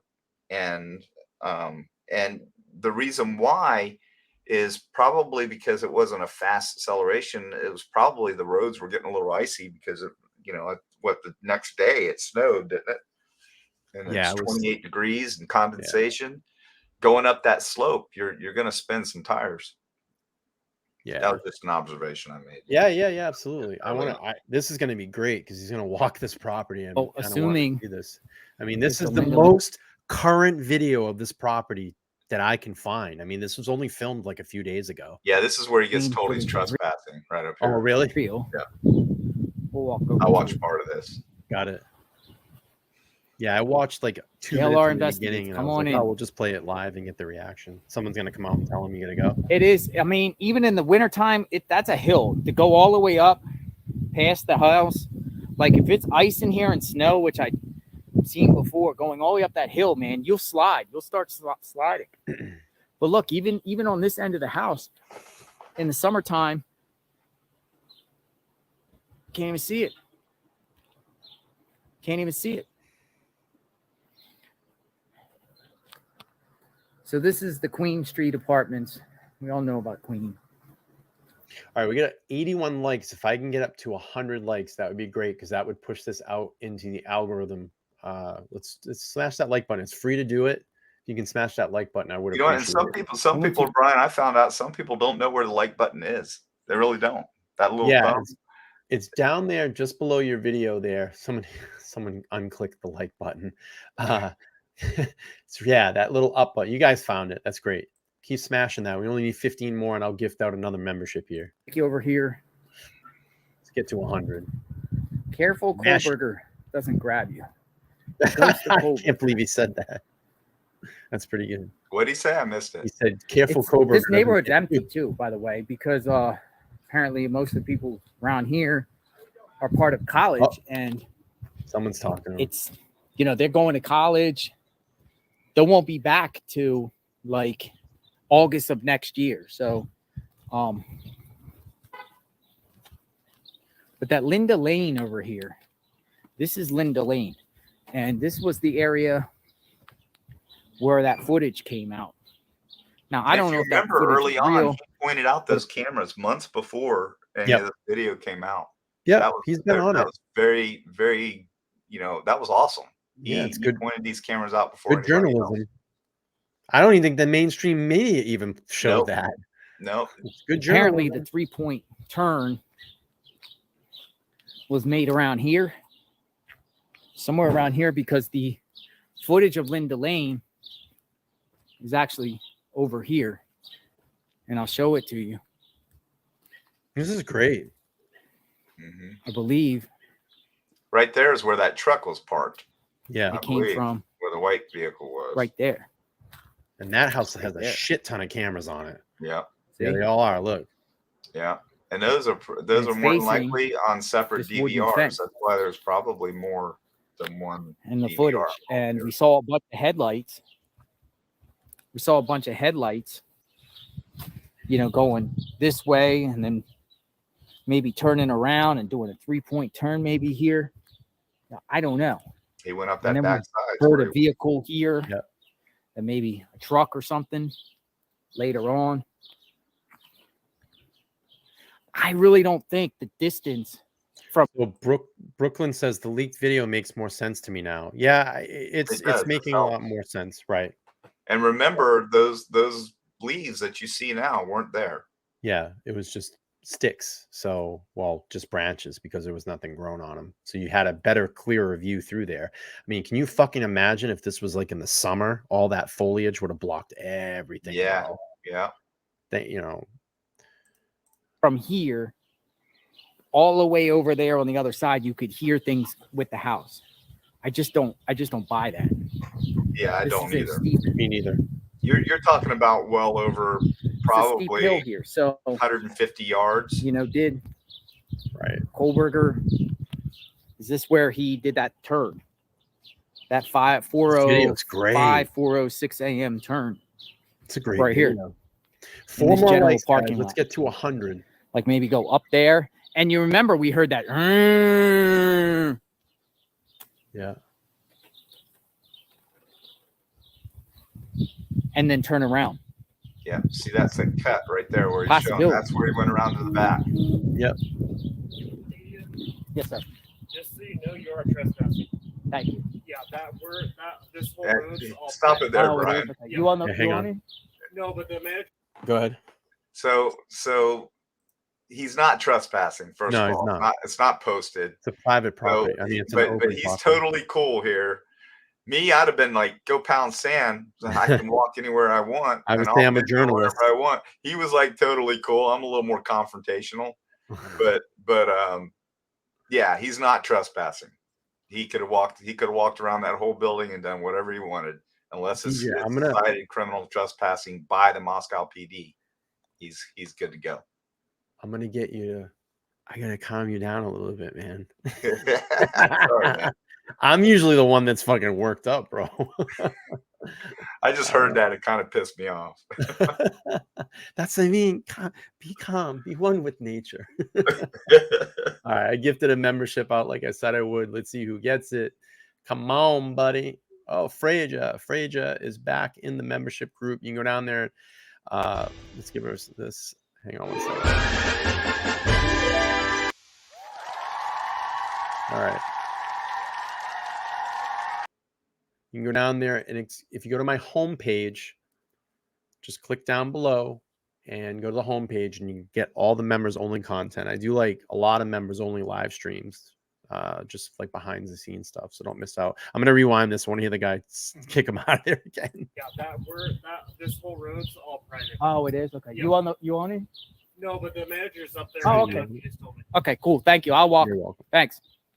Yes, a new member. Okay, so they're saying that this is private property, so you can't be on, which is cool. Which you get your video anyway, so it doesn't matter. Yeah. Look like it's a road that flows right in. I wish he'd have walked up the back, though. I wish he would walk down. Yeah. I want to see down the street now. Well, around the back is where I'm talking about, where that cut was through. Yep. That's where Brian went. Yeah. After his 3-point turn. Allegedly, yeah. Oh, it was in a BMW, wasn't it? Yeah, it was the white. All right, so this king right here, he said this apartment complex is private. You don't want people walking around here. Media. He said, are you media? Yes, sir. So there's no sign. It's not posted. Yeah. Like this is it here. Oh, he is gonna walk more. Well, I mean, I don't know. It just blends in. You don't understand, but that is an apartment complex, I guess. It says tenant parking only. So, this is a public road. This is part of King. Oh yes, walk down the road, dude. And you see the go.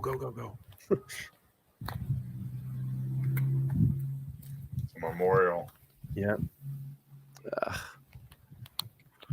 I'm surprised Memorial. that's there, to be honest with you. Yeah, I thought there would be more.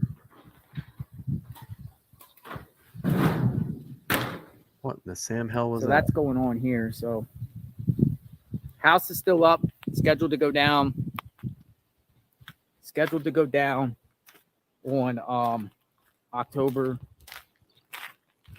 Don't know if it will. Won't know. All right. So to the left, I want to make everybody aware. To the left, that gray house is where you're going to see that light bulb cam, and that is that new photo. There's camera footage there, folks. And let me pull this up because I had this yesterday. Shit, I just moved a whole bunch of documents over. Let me see if I can find this, but I want to make everybody aware that shit. Let me thumb through this photo real quick. There's going to be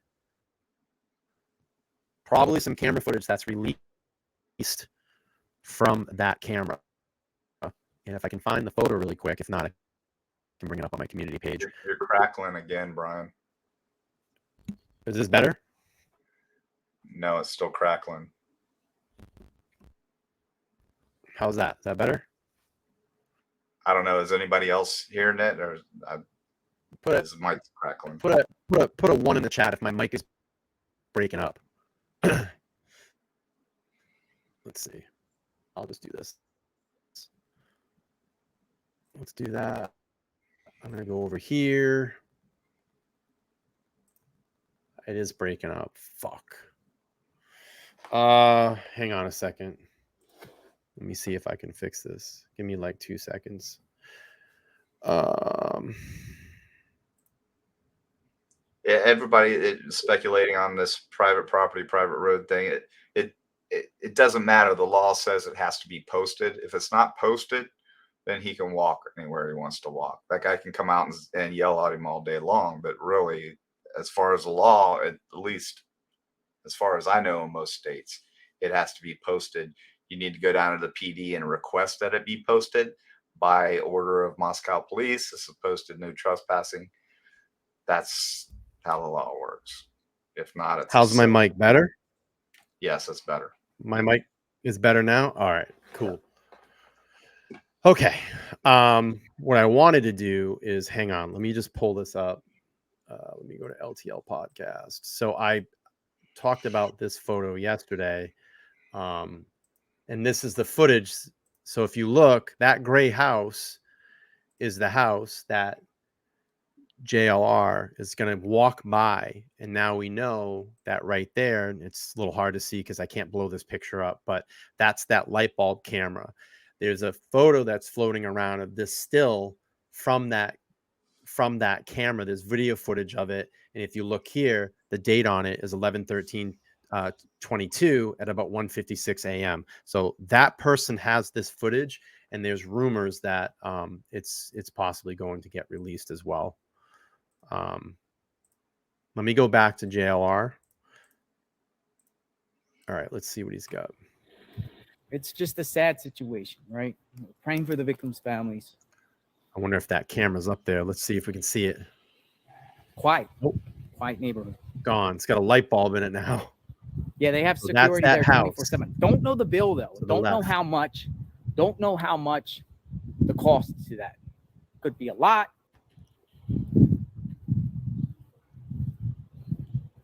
This is Queen Road. Queen Road. Now this house has been blurred Right too. here. To the left. Shit. And that house straight ahead's been blurred now too. Hang on. Kelly, it wasn't him, by the way. Kelly D. It was a reporter from the mainstream media. I forget who, but I'm gonna play this in slow motion because that house that he's gonna face straight has been now blurred on Google as well too. Let's see. Again, I find that odd because by doing that, you're basically pointing out, locations that will have witnesses. So if you are in the media, I'm going to look at all these houses that are blurred out, and I'm going to go knock on doors. I mean, why not? Yeah, that's what I would tell you to get the fuck out of here. But yeah, but I'm just saying. I mean, it's all they can do is tell you to leave, or they're not interested. I want to show everybody so they know. So here you see that house, JLR is in front of that house. Let me pull it up on Google Earth, and this is crazy because this leads me to believe that there's something about that house. And I'll pull up Google Earth. See, it's blurred. Now, why? Now, I get it. Maybe they requested it to be, that's possible. But it's weird. You can see here it's fine. But if I go to that tree position and I look, this is blurred. It's weird, huh?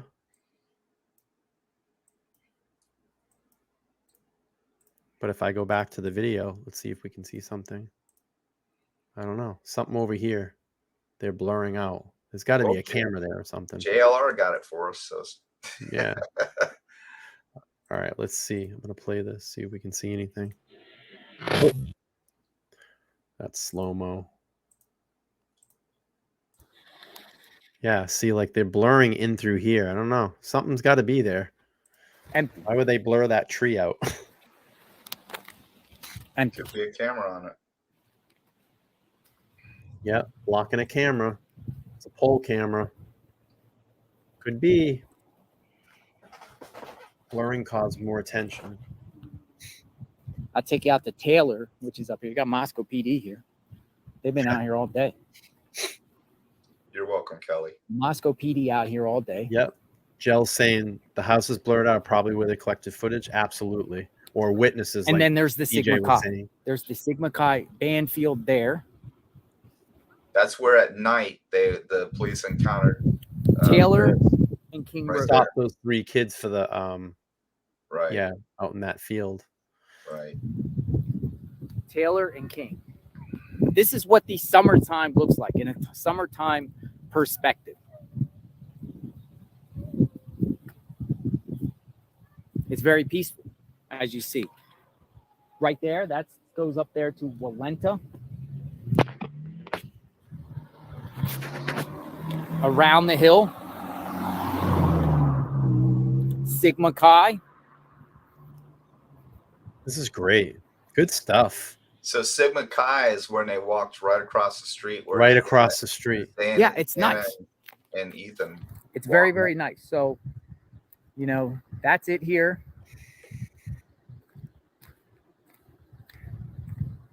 I did a Linda Lane footage video earlier today. We're gonna play that next. Also, I did a video at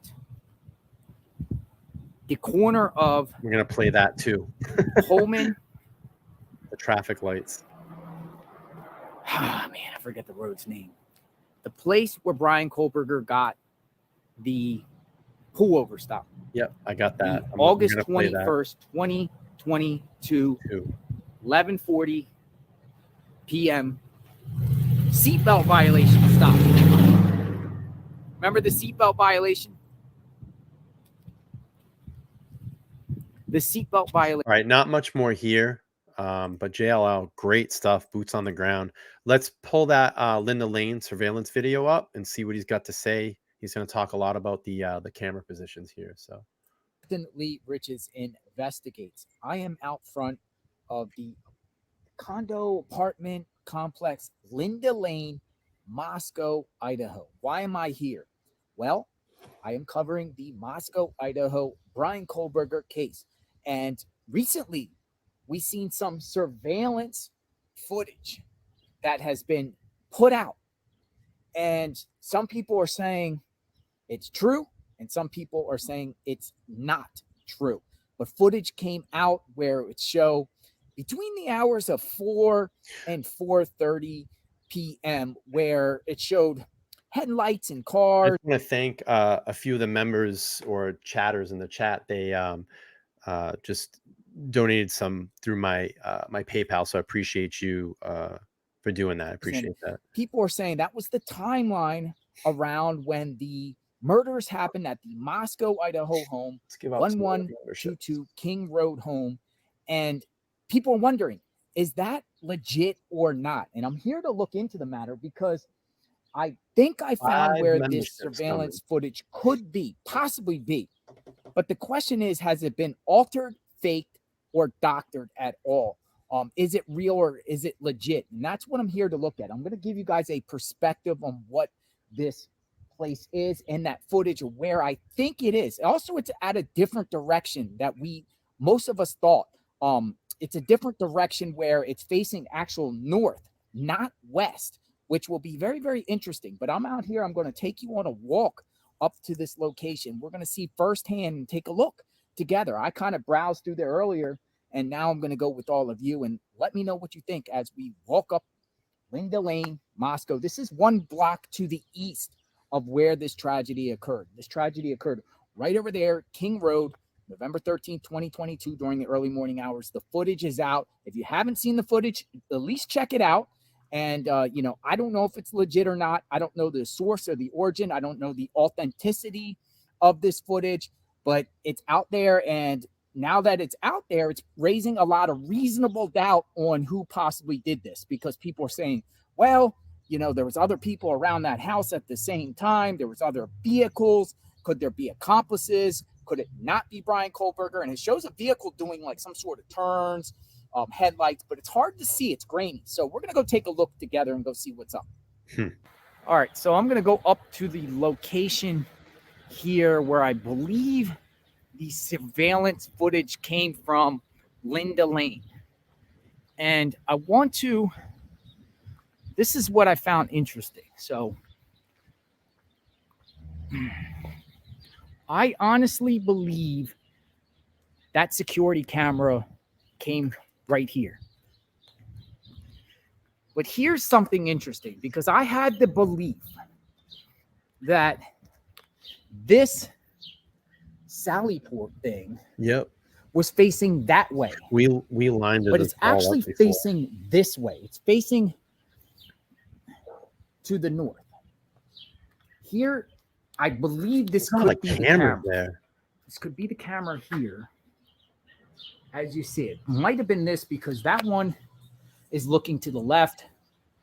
That one is facing out this way. And it looks like the poles are the same. And it looks like the fencing is the same. Now, here's the thing. We saw cars. We saw cars come in. And we heard it like a car later on, or a truck parked here. But the Moscow home is around there. Did Kohberger do the 3-point turn here? Or was it over? And I don't see any other cameras. I don't see any other cameras here. I'm assuming it's by those poles. But here's the thing is, people thought that it was facing that way. And was there a RAV4 parked there? I didn't notice. I was looking down. That other side there. There were 2 RAV4s in the footage. They obviously lived there. There are 2 identical RAV4s. Right. And it's been a year. I was looking down at my phone. I didn't look where he panned back where a RAV4's parked there. It's been a year too, so people have probably moved and stuff like that. Okay. Gotcha. Yeah. The semester changed. There's different people in there. I don't see any other cameras here. I'm assuming it's by those poles. But here's the thing is, people thought that it was facing that way. And, that other side there is the Moscow, Idaho home. The other side there, right? So I don't know. All confusing to me. Oh, you got to walk up the back, dude. What do you think? I know. Because I am out here in the field trying to get an understanding and perspective whether that surveillance camera is legit. Look, they even got a pair of boots. That's what they do when they graduate. What is going on here? A lot of people throw their boots up. Oh no, that's the signal. Come on, DJ. You know what? Oh well, yeah. If you're in a bad area, it's a gang related thing. Drugs and gangs. It's not there. I think the footage is legit. Yeah, it's normal for college kids. It's a bunch of kids just fucking screwing around. So let me know what you think. Is this Linda Lane footage legit or not? Yes. Facing right there. Did Kohberger do the 3-point turn there? Yes. What about that vehicle? Yes. What's I'll answer going it on for here? you, JL. JLR Investigates. I am out in the field. Subscribe to my channel, hit the notification button. Stuff. I'll try to find out more information. JLR, boots on the ground, dude. Good stuff, man. Great work. Yeah. I got the traffic stop where it was stopped, but I don't think that's really going to be really relevant to anything. You know what's kind of unique about that stop is it just shows how argumentative he is toward women. Well, this one wasn't. No, this is back in August, so we don't have any body cam footage of that, but it is mentioned in the PCA. It was one of the points where he was stopped in August. So it was the first stop within it was like 2 weeks after he had moved there, and he was stopped. And the one that we saw was in October. No, I'm sorry. It was late August.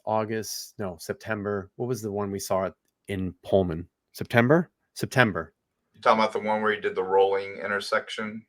And yeah, that was September, right? Okay. Yeah. Yeah. And then it was just crazy because it's like, oh, I'm sorry. It was in October. And then like a month later, it's like, we know what happened. But yeah, it was the August 21st stop. JRL went out to that location. That was the one. It was about 2 weeks after he supposedly moved there. What was the other video I had here? This is kind of crazy. This one outlines how many times he got stopped and picked up on camera. Let me go. Let me look.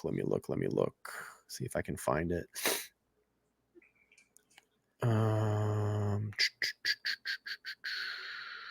might not be able to find it. August 21st stop. Kelly says, yeah. You want to take some calls? That would be awesome. I was wondering where you're going to say that. People are going to be chomping at the bit. Is this the first time you've taken calls?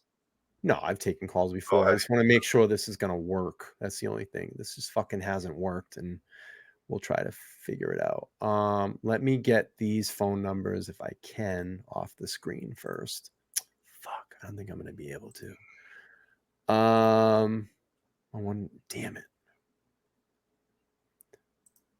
Okay, cool. Let me just delete some phone numbers on the screen because I was testing it, and obviously I don't want to give out my real phone number.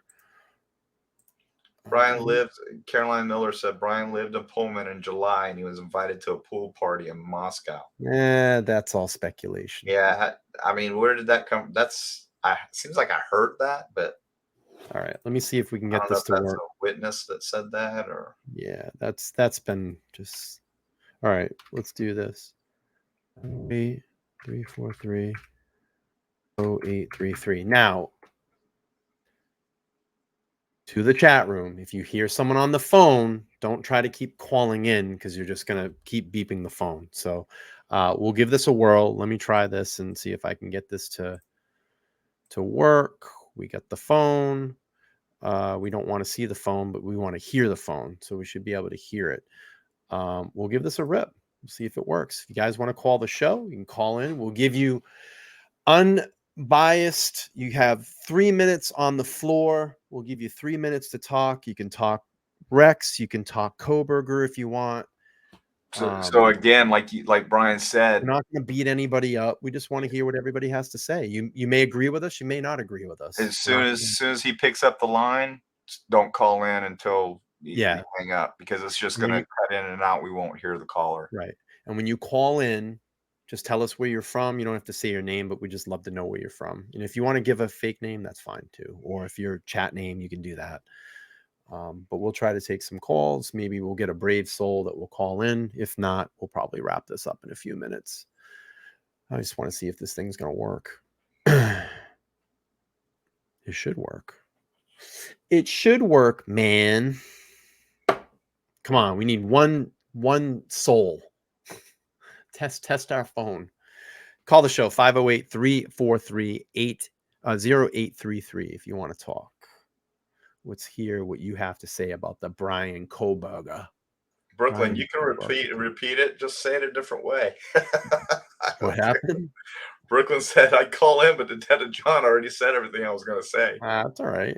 Just let us know how you feel. Let us know how you feel about Let us know how you feel about the show. You can talk about anything. Yeah, exactly.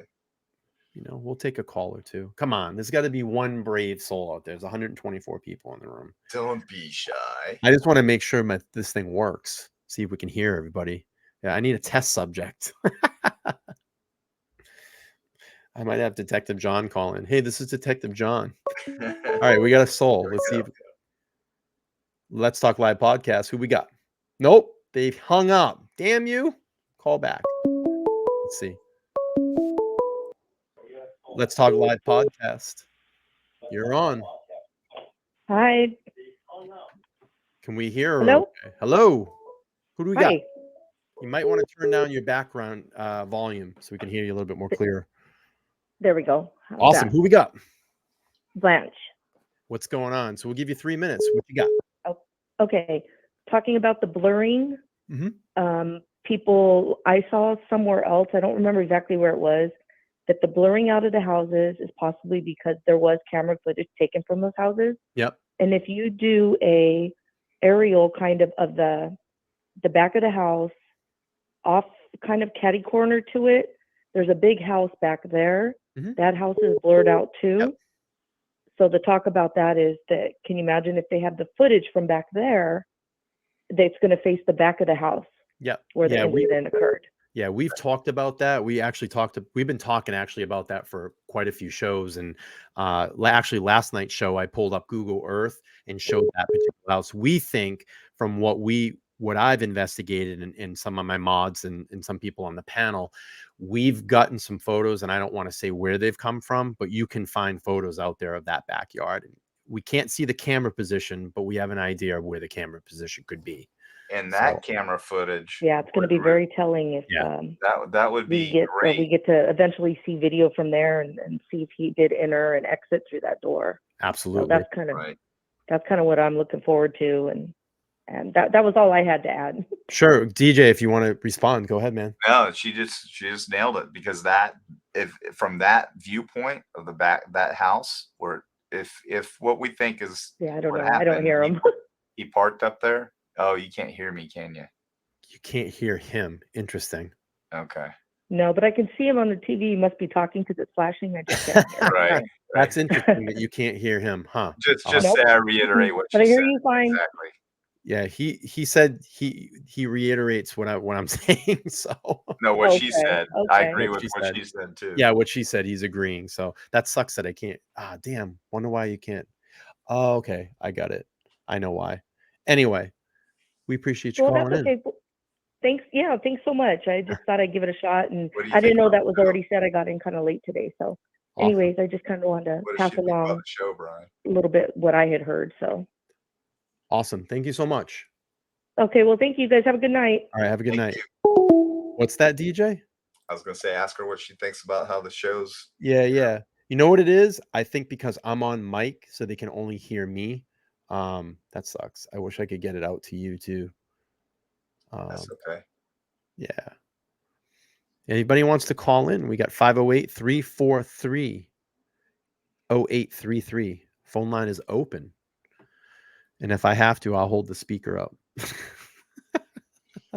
so that you can hear you. There's got to be a way, because I can turn you up. There you go. We probably can hear you now. 408 in the house. Who's this? This is Little Love. Where are you calling from? Kelly. All right. So what you got? Yeah, I had chatted earlier, and Detective John had said something about the DNA I had mentioned. And I was just talking about in general. Mm-hmm. And I was just wondering if DNA is not in their, like they haven't committed a crime, and see if DNA is not, they haven't committed a crime and DNA is not found, can they find them? Yes. Does that make sense? I don't know. Can you hear me? She can't hear me. Can you hear John?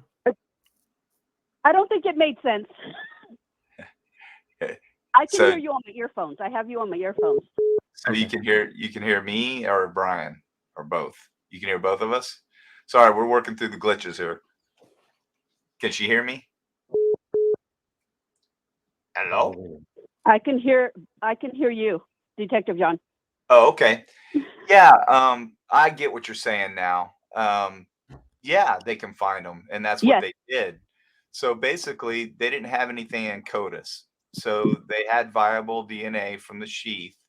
They ran it through the system, and BK's got no criminal history, so there was nothing in CODIS. So your question, I believe, is can they still find them even though it's not in CODIS? Yeah, absolutely, because all they needed was that tip that they got, and bam, he's driving an Elantra. So they could, there's various ways they could get his DNA.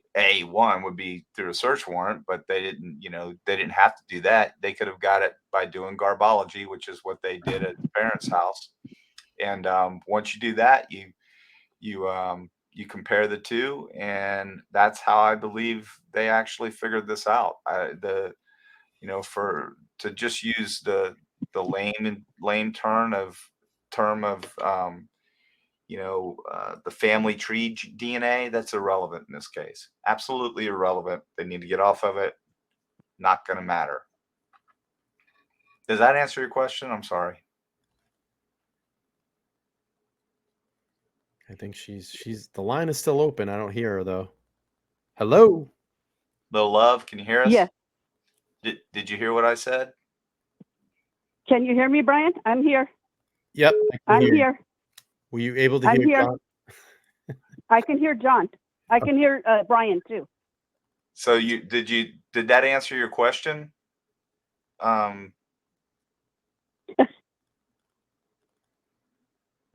right. We're going to move on.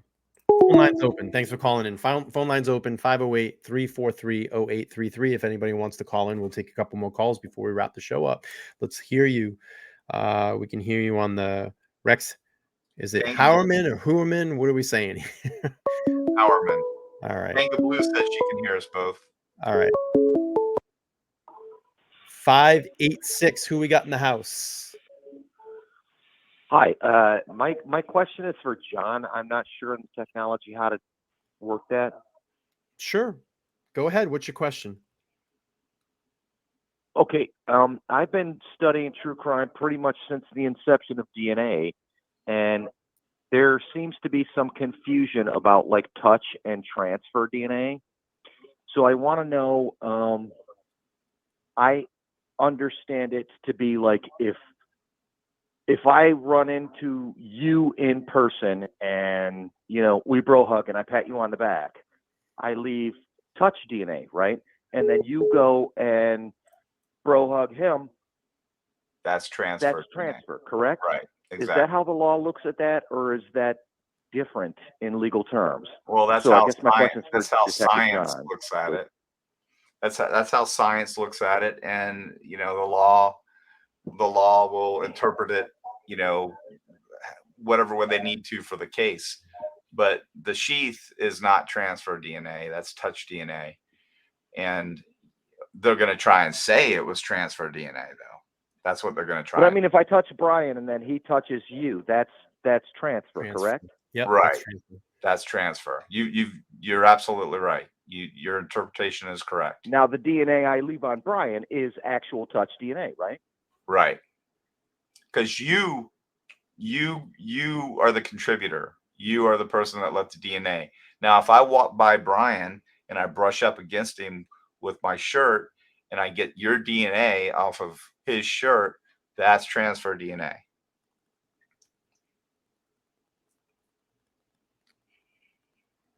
Yeah, I was asking specifically about this case because I seem to hear a lot of confusion on that. Well, and that's what the defense wants to do. They want to confuse people. So they want people to believe that there's a possibility that Bryan Kohberger sold that knife, and in the process his DNA was left on that knife, or he might have held that knife and it was somebody else's knife, and that's what they want. That's the road. That's the rabbit hole they're going to run us down. They expect us not that's to have what I'm any trying to common clarify sense. right now, is that touch DNA means that he didn't sell me that with his DNA on it, right? And then I went and killed these people or whatever, and that would be transfer DNA. Yes. Well, if he held the sheath, then let's say if he sold you the knife and he held the sheath, you used the knife to commit the crime and you left the sheath there. That's still touch DNA. He touched it. Okay, but if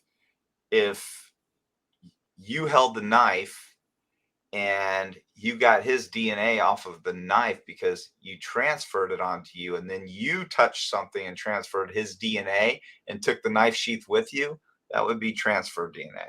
There's a great video that I would love you to watch, and I would love everybody to watch. If you want to go back and actually watch the segment, we did it last night on my show, but there was I'm going to drop the link in the chat, and I urge everybody to watch this segment. It was from the Law and Crime Network. We were going to play it again, but just for the interest of time, I'll come back to it, but I would urge everybody to watch that because they actually have a DNA expert on there, because I'm not a DNA expert. I'm not claiming that I am, but this will answer, I think, a lot of the questions that you have about touch and transfer. And she said that it's just almost virtually impossible the way that, trust me. Right. Just right. But here's and for the listeners, here's let's the look at this the other way. Sure.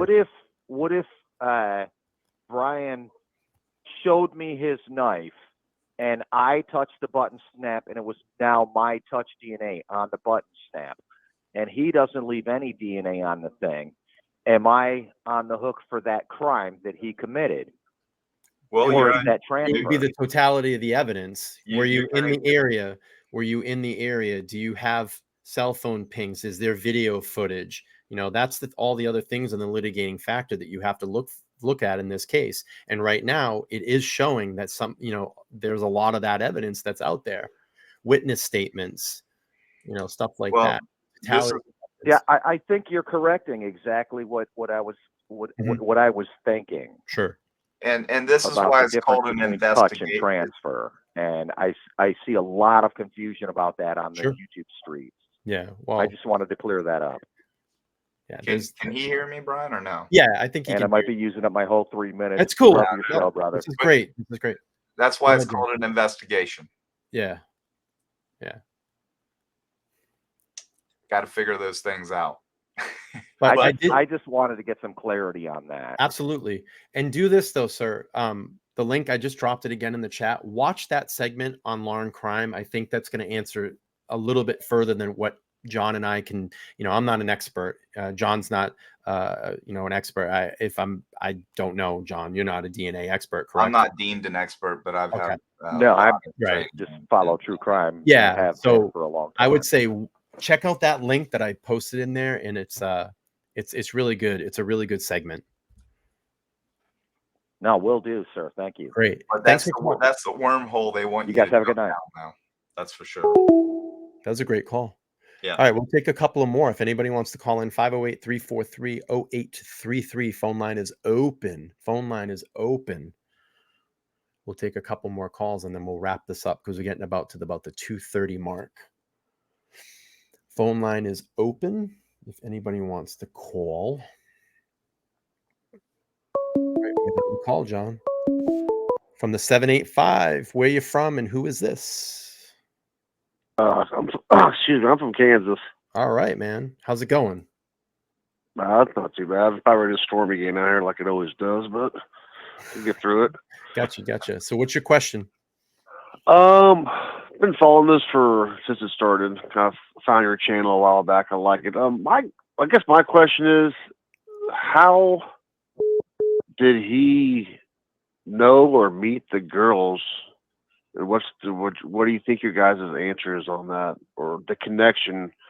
I mean, we kind of know why he probably did it or how, or understand it. But how did he meet them? How did he know them? Well, why did he choose them, I guess? Sure. So my theory is this. if you look at the case files, and I don't know if this is the thing that I really urge people to do as well too. And I'm going to drop the file here so you can go on and read a lot of the file information, but you can see where all the search warrants were pulled. I just dropped that link in there. You're going to click on the link and go down about quarter page and you'll see the Idaho case there. And I urge everybody to go and read through these documents. But my assumption is it's got to be through some type of social media activity. Now, I could be wrong on this, but if you look at a lot of the search warrants they're pulling, it's a lot of Facebook. It's I just saw actually some new ones again for Instagram. There's Tinder involved. There's some other social networking apps as well. So we don't know if, maybe he had been planning this, for a year out and was just scrolling through these apps to just find someone and just moved, 3,000 miles across the country to commit this particular crime? Or was this someone that he saw, one of these, 4 individuals that he saw and became obsessed with and started to track them down? That's kind of where it leads me in that direction.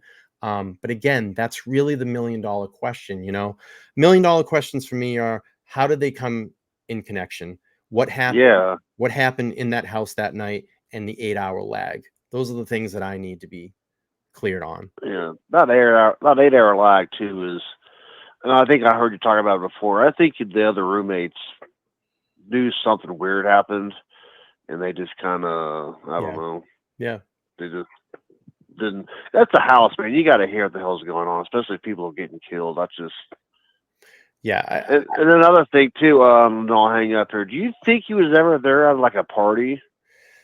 I know there's How been weird would that be? Yeah, I've been some speculation out there. I've heard some of that, but we don't know. That's the thing. That total evidence is not out yet, and if it's even relevant to this case. John, do you have anything you want to add here before the caller goes? Yeah, I think the digital footprint is going to answer a lot of these questions. Yeah. If you remember the food truck night, if you watch Kaylee, she was constantly texting or chatting, whatever she was doing, I don't know. But Maddie was earlier as well, and Maddie had actually indicated that Kaylee was going to be gone. This was it. She's moving away. So if he was infatuated with, and let's just say Kaylee, which I don't know. I mean, this could have been his opportunity, his last opportunity to do what he wanted to do. And she, this is why I tell my daughter, you don't need to advertise everything that you're doing 24/7, because you just never know. But you had some good points, good questions.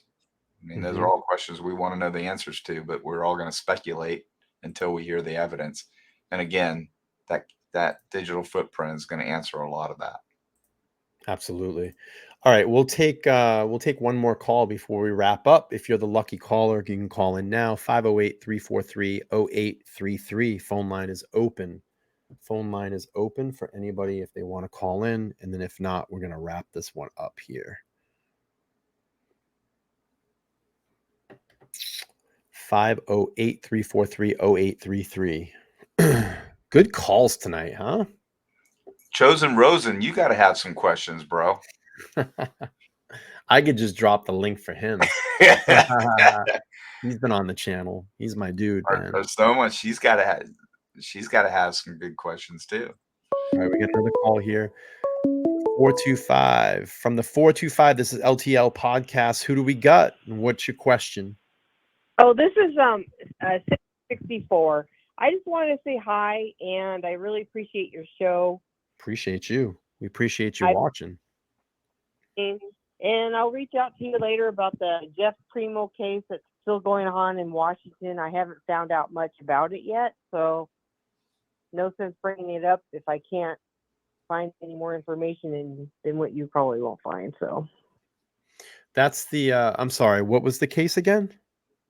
Jeff Primo, he's the guy that got caught 24 years after murdering Jennifer Brinkman. Oh, interesting. I haven't heard that. Is that a DNA case? Yeah, he chopped her up with an axe, or he hit her one time with an axe. Is that a DNA case?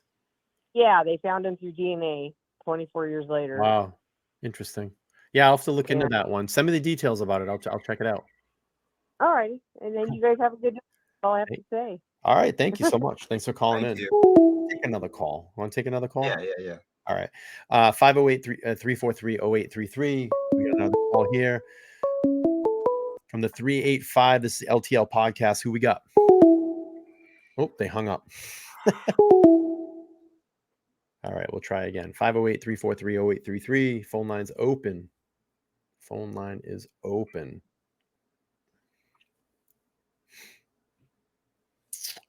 Sitting on the dock of the bay. Watching time away. We'll take one more before we wrap it up. 508-343-0833. 0833. I don't know, John. This might be it. Oh, we got another call. From the 385, this is the LTL podcast. Who we got? Hi, it's Brooklyn from Vegas. I'm so sorry. I got nervous. What's going on? So I guess I have a question for, both you and Detective John. This should be my area of expertise.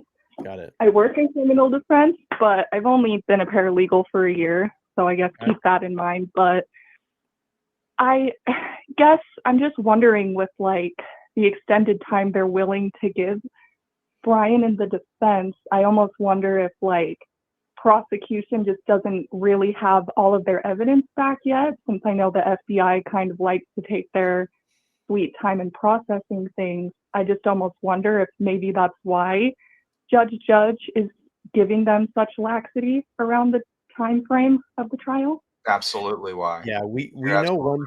Yeah, we know one thing, that the DNA evidence, I believe they're still waiting on some reports from the labs. And also, you gotta think though too, is the transcript of the grand jury that transcript has to be, down to the T. So that takes a long time to type that as well out too. So that is very true. Yeah. And I think Judge, he's trying to be very fair to both sides. And I appreciate that, because I want a fair trial. Absolutely. And it reduces the chance of an appeal as well, which is honestly great. I love seeing that, but I don't know.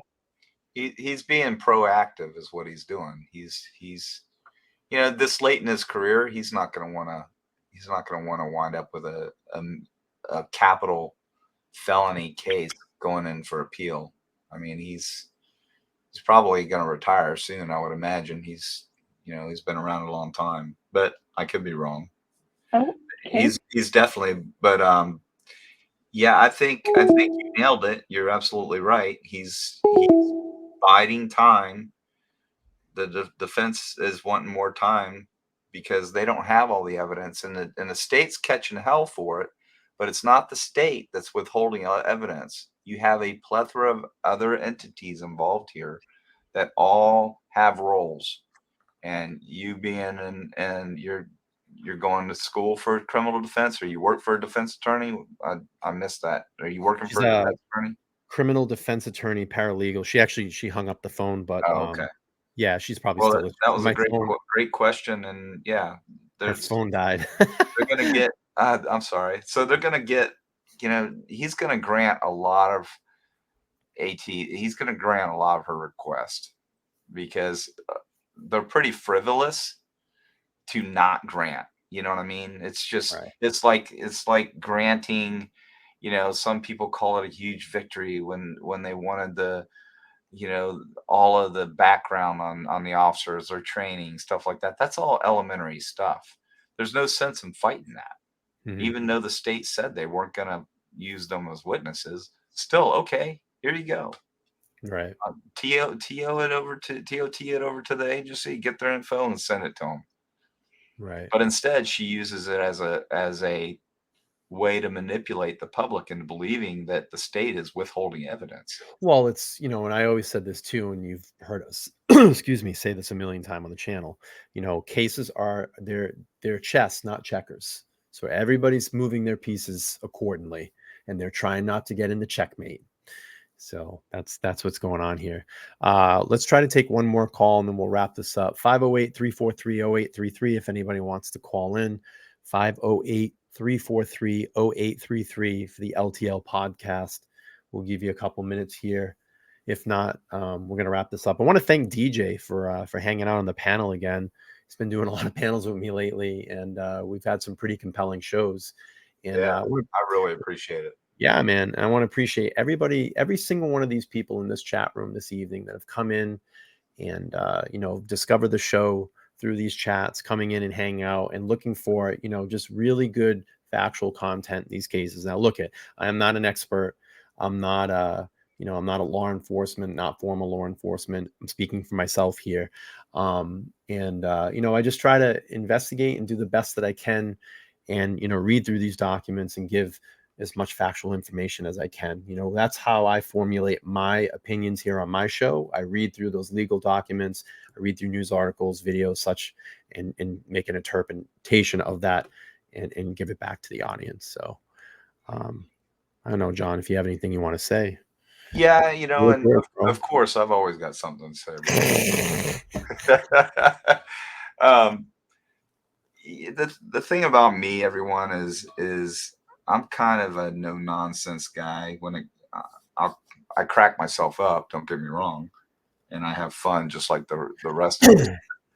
But I can tell you this much: to attack my brothers and sisters that I worked hard with in the same profession, and to know what they go through, how hard it is to put together a case, and to hear some of the nonsense that's spewed out there irks the hell out of me. And I'm going to jump all over them. I'm going to say things that you may not like. And I'm sorry in advance. I'm not going to apologize for being that way. But if I offend you, I'm sorry. If you're leaning toward the fact that BK is innocent for whatever reason, hey, that's your right. But I'm leaning toward him being guilty. But to attack and fabricate stories to get clicks, I'm totally against it. I believe Bryan's against it, but I'm going to be a lot more versed than Bryan is about it, and I despise it. I absolutely can't stand it. It irks the piss out of me. And I'm going to, in my own way, I'm going to address it. So they're going to provide me my content all the time, and I'm going to enjoy it. I mean, it's just, look at a lot of platforms have run away from me. They don't want to collaborate with me anymore. I don't talk any ill will about channels. I just do my own thing, and we focus on what we have to do every show here, night in and night out. And I said this before. This is why I don't watch other channels. I may catch some of it, but I don't watch it because I don't want those channels and those ideas to influence my podcast. I want to keep it real. I want to keep my thoughts to myself. I want to keep my thoughts to my guests and my audience. So, that's how I do things here. But DJ, I think we're going to wrap this one up. We've gone about 2 hours, 2.5 hours. I said I wanted to do a 2.5 hour banger, and we absolutely did that. You got enough likes? You got over 100? Yeah, we're at about 124, which is great. We got 145 in the room. I'd love to get to 145 before this closes up. But if not, I know you all will do it on the replay. If you're watching this on the replay, make sure you go down there and comment #replay. I really would enjoy it. And wow, dude, what a banger, huh? Great show. And you know what? You and I, and a lot of creators don't do this. You and I have been responding to a lot of these comments. If I have time, I'll sit down. I'll respond. I'm a pretty quick typist. ASDF, JKLM, Simicon, the best class I ever took in high school was typing. So, I enjoy it. I'm not going to get into any useless banter with anyone, but if anyone has a question, fire it to me, and I'll try to answer it as best I can, and I'll try not to insult you. Try. All right. I'll be back tomorrow night, 8 p.m. Eastern Standard Time. Gonna get back into the Long Island serial killer. We're gonna do a full show on that. So y'all come on over tomorrow. I'll drop the link sometime throughout the day. And I noticed this time around, I think it alerted people a lot closer to the show, where I think when you drop it, the notification goes out, and then people probably tend to forget about it. So I'll drop that closer to showtime, but you can count on me being live tomorrow, 8 o'clock p.m. Eastern Standard Time. That's Detective John. Oh, that guy right there. That way. There you go. That guy right there is Detective John. I'm Bryan. This is the Let's Talk Live podcast, episode 37. In the bank. We appreciate everybody. I'll be back. DJ will be back.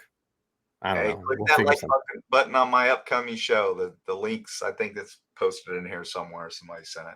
So go in and subscribe, and we're gonna team up together, and we're gonna kick some ass, Bryan and I. So absolutely. I'm looking forward to it, man. All right. Again, I got it right. That's DJ. I'm Bryan. We'll see you guys later. Have a good night. Be safe. Glad y'all got to see me. Bye.